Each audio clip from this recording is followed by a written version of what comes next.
അല്ല, ഈ 18ാം റാങ്ക് വാങ്ങിയിട്ട് എന്തിനാ കാലിക്കറ്റ് മെഡിക്കൽ കോളേജിൽ വന്നിട്ടുള്ളത്? വേറെ എവിടെയെങ്കിലും പോയി കൂടായിരുന്നോ എന്ന് ചോദിച്ചിട്ടില്ലായിരുന്നു ആളുകൾ? ഇഷ്ടംപോലെ ആൾക്കാർ ഇപ്പോഴും എനിക്ക് യൂട്യൂബിൽ ഏറ്റവും കൂടുതൽ കിട്ടുന്ന ഒരു കമന്റ്സിൽ എന്തുകൊണ്ടായിരിക്കും കോഴിക്കോട് ചൂസ് ചെയ്തത്? ഈ ബെല്ലൊക്കെ അടിച്ച ആ നീറ്റ് എക്സാമിന്റെ ആ ഒരു അറ്റ്മോസ്ഫിയർ പെട്ടെന്ന് മാഗ്നറ്റിക് പെർമിയബിലിറ്റി ഡയമെൻഷനൊക്കെ സിമ്പിൾ ക്വസ്റ്റൻ അല്ലേ, പക്ഷെ ടെൻഷൻ ആയിട്ട് എനിക്ക് ചെയ്യാൻ പറ്റുന്നില്ല. പഠിക്കുന്ന സബ്ജക്ട്സ് ആയിക്കോട്ടെ, നമ്മൾ പഠിക്കുന്ന രീതി, നമ്മൾ കഡാവർ ഡിസെക്ഷൻ എന്ന് പറയും. ഒരു 3 hours എല്ലാ ദിവസവും നമ്മൾ ഡിസെക്ഷൻ ചെയ്യും. ലൈക്ക് നമ്മുടെ മുന്നിൽ ലൈവായിട്ട് അത് കാണുന്നു, നമ്മൾ തന്നെ ഡിസെക്ട് ചെയ്യുന്നു, പഠിക്കുന്നു. നീറ്റിനാണോ MBBS നാണോ കൂടുതൽ പഠിക്കാനോ? MBBS ഒരു കടലാണെങ്കിൽ അതിലൊരു കപ്പാണ്. അയ്യോ, ആക്ച്വലി ഒരു ഡോക്ടർ ആകുമ്പോൾ കുറച്ചൊരു സ്ട്രെങ്ത് വേണമെന്ന് പറയാം. പക്ഷെ ഫ്ലോറിലൊക്കെ പേഷ്യൻസ് കിടക്കുന്നതാണ്, അവരെ സഹായിക്കാണ്ട് അവരുടെ ബൈസ്റ്റാൻഡേഴ്സ് ഒരുപാട് കഷ്ടപ്പെടുന്ന കാണാം. അപ്പൊ അതൊക്കെ കാണുമ്പോൾ ചെറിയൊരു വിഷമം തോന്നും. ഇപ്പൊ ഒരുപാട് നീറ്റ് ആസ്പിറൻസ് ആയിട്ടുള്ള കുട്ടികളോടൊക്കെ നിങ്ങളോട് സോഷ്യൽ മീഡിയയിലൂടെ അല്ലെ സംസാരിക്കുന്നുണ്ടാവുമല്ലോ.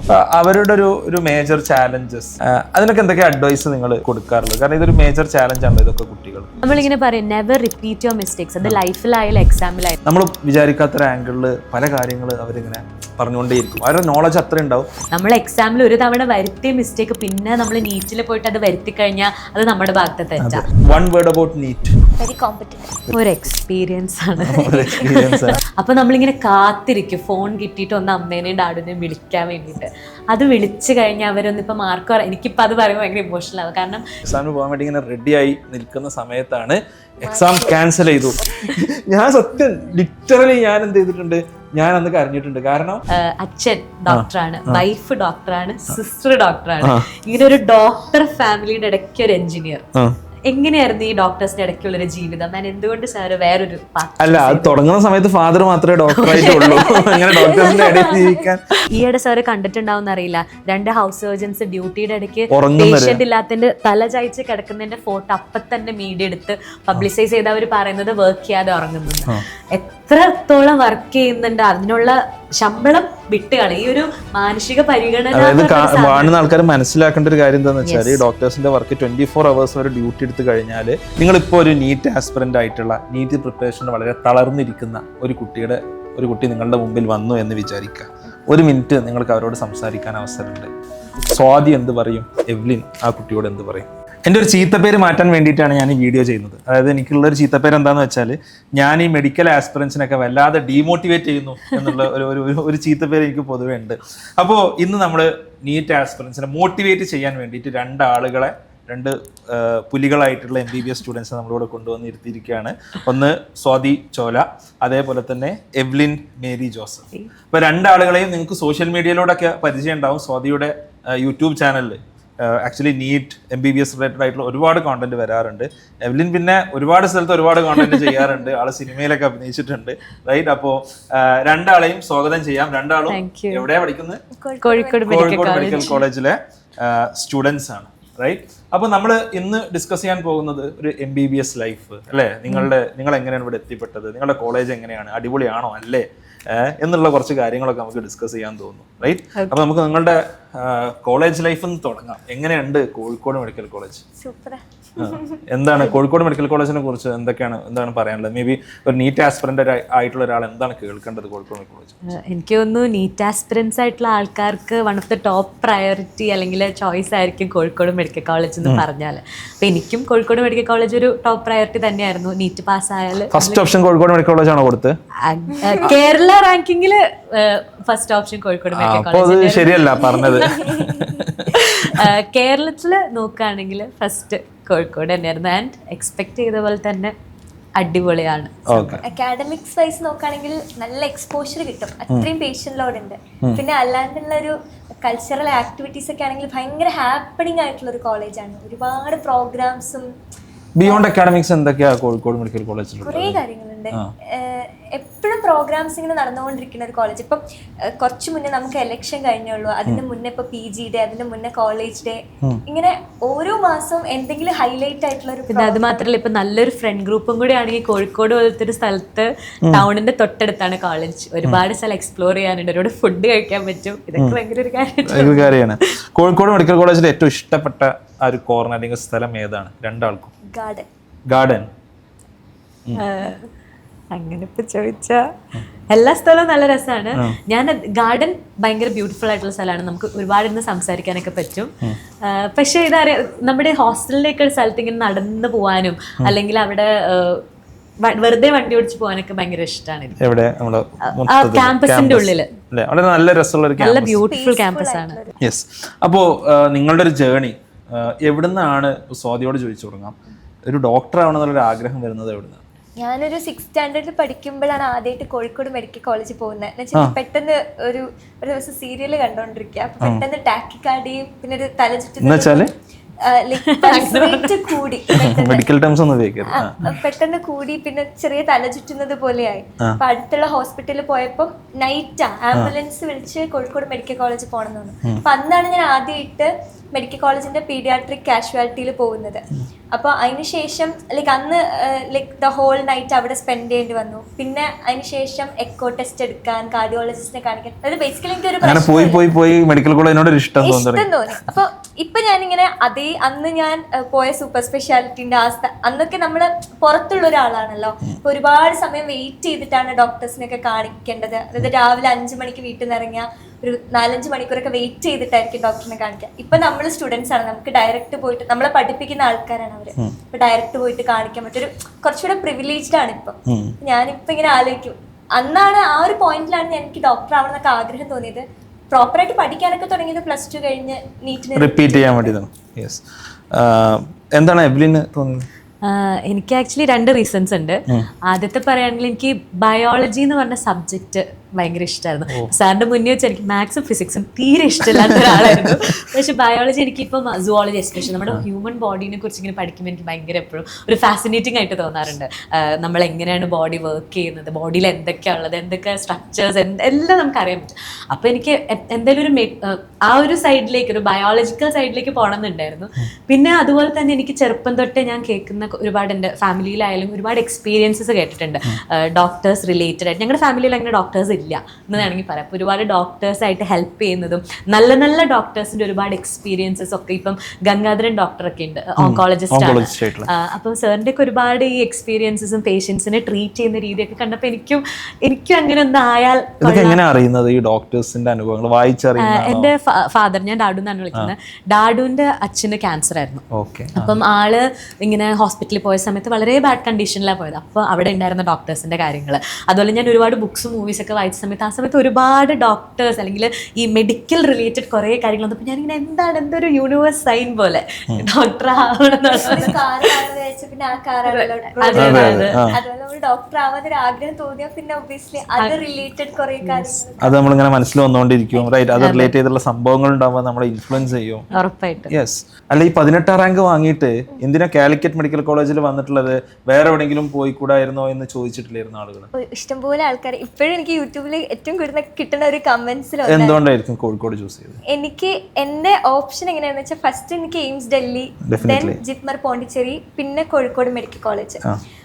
ഇതില് ജിപ്മർ പോണ്ടിച്ചേരി ഞാൻ ജനറൽ കാറ്റഗറി വരാം. അപ്പൊ ചെറിയൊരു ഓൾ ഇന്ത്യ റാങ്ക് 10ന്റെ എന്തോ ഡിഫറൻസിൽ എനിക്ക് മിസ്സായത്.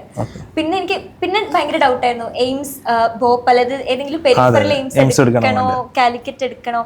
ഞാൻ കുറേ പേരെടുത്ത് കുറേ ഡോക്ടേഴ്സിന്റെ അടുത്ത് ചോദിച്ചു, മെഡ് സ്റ്റുഡൻസിന്റെ അടുത്ത് ചോദിച്ചു. ഇപ്പൊ മിക്സ്ഡ് ഒപ്പീനിയൻസ് ആയി, രണ്ടിനും പ്രോസും കോൺസും ഉണ്ട്.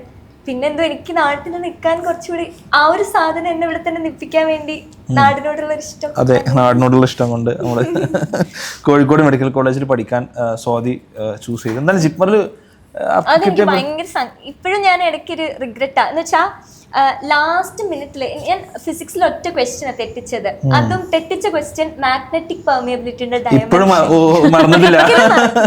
എന്ന് വെച്ചാൽ അതെനിക്ക് എന്റെ ഫസ്റ്റ് ഫിസിക്സ്, ഞാൻ എപ്പോഴും ഫിസിക്സ് എന്നാ തുടങ്ങാം. ഫിസിക്സിലെ ആദ്യത്തെ ക്വസ്റ്റ്യൻ ഇതായിരുന്നു. അപ്പം ഈ ബെല്ലൊക്കെ അടിച്ച നീറ്റ് എക്സാമിന്റെ ആ ഒരു അറ്റ്മോസ്ഫിയർ പെട്ടെന്ന് മാഗ്നറ്റിക് പെർമിയബിലിറ്റി ഡയമെൻഷൻ ഒക്കെ സിമ്പിൾ ക്വസ്റ്റ്യൻ അല്ലേ, പക്ഷെ ടെൻഷൻ ആയിട്ട് എനിക്ക് ചെയ്യാൻ പറ്റുന്നില്ല. ഞാൻ അത് റൗണ്ട് ചെയ്ത് ബാക്കി മൊത്തം ചെയ്ത് കംപ്ലീറ്റ് എക്സാം എല്ലാം എഴുതി കഴിഞ്ഞാൽ എനിക്ക് ലാസ്റ്റ് ഒരു 5 to 10 മിനിറ്റ് സമയമുണ്ട്. ഈ ഒരു ഒറ്റ ക്വസ്റ്റ്യൻ ഉണ്ട്. അപ്പൊ എനിക്ക് ടെൻഷനായിട്ട് എനിക്ക് അത് ചെയ്യാൻ കിട്ടുന്നില്ല.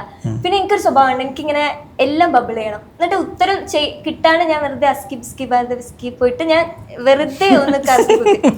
ഞാൻ ആ ഒരു ഒറ്റ നെഗറ്റീവ് മാർക്ക് ഇല്ലായിരുന്നെങ്കിൽ എന്റെ കേരള റാങ്ക് ഒരു 8-9, ഓൾ ഇന്ത്യ റാങ്ക് ഒരു 200ന്റെ മേളിലേക്ക് പോവായിരുന്നു. ആ 210 ആ റേഞ്ച് ആവുമായിരുന്നു. എനിക്ക് ഭയങ്കര സങ്കടം. ആ ഒരു ഒറ്റ മാഗ്നറ്റിക് പെർമിയബിലിറ്റി ആണ് നമ്മളെ ചതിച്ചത്. അത് എഴുതണ്ടായിരുന്നു. ആ നെഗറ്റീവ് വെറുതെ കിട്ടാണ്ട് പോയി ബബിൾ ചെയ്തിട്ടാണ്. അത് നല്ലൊരു ലെസൺ ആണല്ലോ അല്ലെ? നമ്മളൊരു നീറ്റ് ആസ്പിറൻസ് ആയിട്ടുള്ള ആളുകൾക്ക് നിങ്ങൾ അത്യാവശ്യം കാര്യങ്ങളൊക്കെ എഴുതി ഉറപ്പിച്ചിട്ടുണ്ട് എന്നുണ്ടെങ്കിൽ പിന്നെ റിസ്ക് എടുക്കാതിരിക്കുന്നതാണ് നല്ലത്. ഒരു മാർക്ക് വരെ ഭയങ്കര ഡിഫറൻസ്. ആ ഒരൊറ്റ ബബിള് ഞാൻ ഇയേഴ്സ് ഞാൻ റിഗ്രറ്റ് ചെയ്തു. അല്ല, ഈ കോമ്പറ്റേറ്റീവ് എക്സാംസിനും അത് എഴുതുന്ന ആൾക്കാർക്കും ഇത് ശരിക്കും വലിയൊരു ലെസൺ ആണ്. അതായത് നമ്മളൊരു മാർക്ക് എന്നുള്ളത് വളരെ പ്രാധാന്യമുള്ളതാന്നുള്ളത്. നമ്മൾ ഈ SSLC ഒക്കെ പഠിക്കുമ്പോൾ 90 കിട്ടിയാലും A+ ആണ്, 91 കിട്ടിയാലും A+ ആണ്, 100 കിട്ടിയാലും A+ ആണ്. അപ്പം നമുക്ക് ഈ ഒരു മാർക്കിനൊന്നും തീരെ വില ഉണ്ടാവില്ല അല്ലേ? ഈവൻ നമ്മൾ ബോർഡ് എക്സാമിനൊക്കെ പഠിക്കുമ്പോൾ. എന്നാൽ നേരെ മറിച്ച് നമ്മൾ ഇത്തരത്തിലുള്ളൊരു എക്സാം എഴുതുമ്പോഴാണ് ശരിക്കും നമ്മൾ സാധാരണ PT ഉഷയെ കുറിച്ച് പറയാറുണ്ട്. PT ഉഷയ്ക്ക് 1984 ലോസ് ആഞ്ചലസ് ഒളിമ്പിക്സിൽ ഈ ബ്രോൺസ് മെഡൽ നഷ്ടപ്പെട്ടത് ഒരു 100th ഓഫ് എ സെക്കൻഡിൻ്റെ ഒരു സെക്കൻഡിൻ്റെ 100ൽ അംശം. അപ്പോൾ നമ്മളൊക്കെ എത്രയോ സമയം ഇൻസ്റ്റാഗ്രാമിലും യൂട്യൂബിലൊക്കെ നമ്മളെല്ലാവരും കളയുന്നുണ്ട്. ഈവൻ നമ്മുടെ സ്റ്റുഡൻസ് കളയുന്നുണ്ട്. ചിലപ്പോൾ ആ കളയുന്ന ഒരു 10 മിനിറ്റ് ആയിരിക്കും ചിലപ്പോൾ നിങ്ങൾക്ക് ഒരു മാർക്ക് വാങ്ങിത്തരാമെന്ന് എനിക്ക് ഇങ്ങനെ തോന്നാറുണ്ട്. റൈറ്റ്? യെസ്. പിന്നെ എനിക്ക് ചോദിക്കാനുള്ളത്, ഇതിപ്പോൾ നമ്മൾ ഇതൊക്കെ കഴിഞ്ഞ് നിങ്ങൾ നല്ല റാങ്കൊക്കെ വാങ്ങി രണ്ടാളും ഇവിടെ എത്തിയപ്പോൾ നിങ്ങൾ എക്സ്പെക്ട് ചെയ്തൊരു മെഡിക്കൽ കോളേജ് ആയിരുന്നോ നിങ്ങളെ സ്വാഗതം ചെയ്തത്? അതായത് നിങ്ങളുടെ expectation of MBBS versus reality എന്തായിരുന്നു രണ്ടാളുടേത് അറിയാൻ താല്പര്യം. ആക്ച്വലി നമ്മൾ വിചാരിച്ച പോലെ ആർട്സ് കോളേജ് പോലത്തെ ഒരു സംഭവമേ അല്ല മെഡിക്കൽ കോളേജ്. ഭയങ്കര ഡിഫറെൻ്റ് ആണ്. കാരണം നമ്മൾ പഠിക്കുന്ന സബ്ജക്ട്സ് ആയിക്കോട്ടെ, നമ്മൾ പഠിക്കുന്ന രീതി. ഇപ്പോൾ ഫസ്റ്റ് ഇയറിൽ നമ്മൾ ചെന്ന് കഴിഞ്ഞാൽ ആദ്യം തന്നെ അനാറ്റമി, നമ്മൾ കഡാവർ ഡിസെക്ഷൻ എന്ന് പറയും.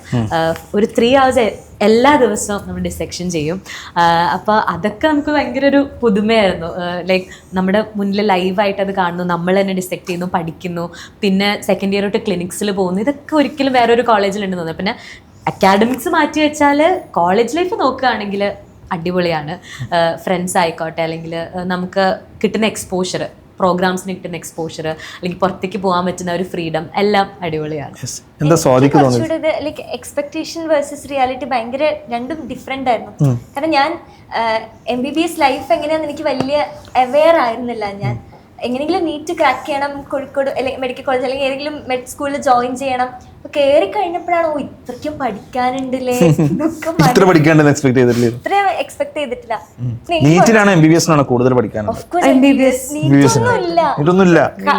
MBBS ഒരു കടലാണെങ്കിൽ അതിലൊരു കപ്പാണ്.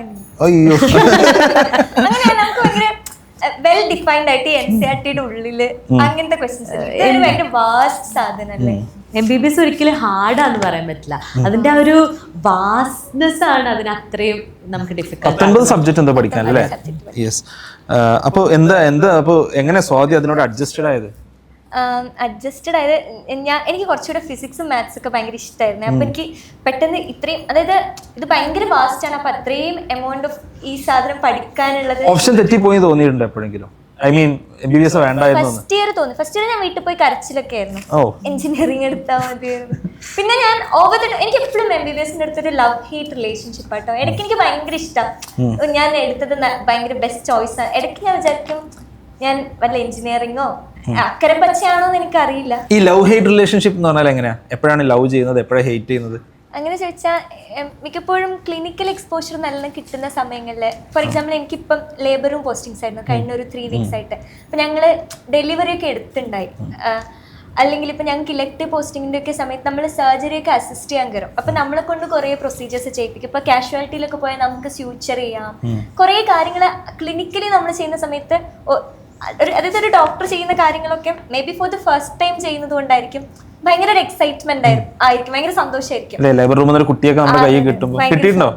അതെ, ഒന്ന് നമ്മളെ അങ്ങനെ എടുത്ത് പഠിപ്പിക്കും. പിന്നെ ഹെയ്റ്റ് വരുന്നത് മെയിനായിട്ട് ഭയങ്കര പഠിക്കാനുള്ള ലോഡൊക്കെ ആകുമ്പം യൂണിവേഴ്സിറ്റി എക്സാമിന്റെ ഒക്കെ സമയത്ത് ഭയങ്കര എക്സ്ട്രീം സ്ട്രെസ് ആയിരിക്കും. പിന്നെ ഇപ്പം ഹൗസ് സർജൻസ് ഒക്കെ പറഞ്ഞ് കേൾക്കാം, ഇപ്പം വർക്ക് ലോഡൊക്കെ ഇപ്പൊ PGs ആണെങ്കിലും ഭയങ്കര വർക്ക് ലോഡ്. ഇപ്പോൾ 24 hours 48 hours ഒക്കെ ഉറക്കം പോലും ഇല്ലാണ്ട് പണിയെടുക്കുന്നതും ആ ടൈമിൽ മേ ബി ഹെയ്റ്റ് വന്നിരിക്കാം. യെസ്. അപ്പോൾ ഈ ഒരു കഡാവർ എക്സ്പീരിയൻസ് ഒക്കെ നിങ്ങൾ പറഞ്ഞു. ഇപ്പോൾ ഒരു ഫസ്റ്റ് ഒരു കഡാവർ ഒക്കെ കാണുമ്പോൾ ഇപ്പം ഞാനൊക്കെ എനിക്ക് ഓർമ്മ ഉണ്ട്, നമ്മളൊക്കെ പണ്ട് ഈ +2 പഠിക്കുമ്പോൾ ഈ ചോര കുത്തിയെടുക്കണം. എന്നിട്ട് എനിക്കറിയില്ല നിങ്ങൾ +2 പഠിക്കുമ്പോൾ ഞങ്ങൾ +2 പഠിക്കുമ്പോൾ എന്താന്ന് വെച്ചാല് ഒന്നീ കൂറയെ പിടിച്ചുകൊണ്ടായിട്ട് ഡിസെക്ട് ചെയ്യണം. കേട്ടിട്ടില്ല. അപ്പൊ രാത്രി നമ്മൾ ഉറക്കൊക്കെ ഒഴിച്ചിരുന്ന് കൂറയൊക്കെ പിടിക്കും. ഓക്കെ, അതും ജീവനോടെ പിടിക്കണം. എന്നിട്ട് പിറ്റേ ദിവസം കൊണ്ടുപോയിട്ട് ഡിസെക്ട് ചെയ്യണം. 2 നമ്മുടെ കയ്യിൽ നിന്ന് നമ്മൾ തന്നെ കുത്തിയിട്ട് ബ്ലഡ് എടുത്തിട്ട് അതിനെന്തോ WBCയോ എന്തോ സംഭവങ്ങളൊക്കെ നമ്മൾ ഒബ്സർവ് ചെയ്യണം. ഇതന്നെ സത്യം പറഞ്ഞാൽ എനിക്കൊക്കെ പേടിയായിരുന്നു. നമ്മളെങ്ങനെ നമ്മുടെ ബോഡിയിൽ കുത്തുക അന്ന് ആലോചിച്ചിരുന്നു. അപ്പൊ ഈ ബ്ലഡ് കാണുമ്പോൾ പ്രശ്നം വരും അങ്ങനെയൊക്കെ ചിന്തിക്കുന്ന കുട്ടികളുണ്ടാവില്ല. എനിക്ക് ബ്ലഡ് ഒന്നും കാണാൻ വയ്യ, അപ്പൊ എങ്ങനെ ഈ കഡാവറിനൊക്കെ നമ്മളിന്ന് എന്താ പറയാ ഒന്ന് കീറി മുറിക്കുന്നത് എന്നുള്ളൊക്കെ ഒരു തോട്ട് പ്രോസസ് നിങ്ങളുടെ മനസ്സിലൊക്കെ ഉണ്ടായിരുന്നോ? പിന്നെ അങ്ങനെ ശീലമായതാണോ? നമ്മളിങ്ങനെ കേട്ടിട്ടുണ്ടായിരുന്നു, ഈ ആദ്യമായിട്ട് കെടാവിനെ കാണുമ്പം ഡിസെക്ഷൻ ഹാളിൽ തലയിറങ്ങി വീഴുന്ന കുട്ടികളുണ്ട്, അല്ലെങ്കിൽ അത് തുറക്കുമ്പോൾ അതിൻ്റെ സ്മെല്ല് കാരണം എഫക്റ്റഡ് ആവുന്ന കുട്ടികളുണ്ടെന്ന്. പക്ഷെ നമുക്ക് ആദ്യം ചെല്ലുമ്പോൾ നമുക്കൊരു പുതുമ തോന്നും. ചില കുട്ടികൾക്ക് അതൊരു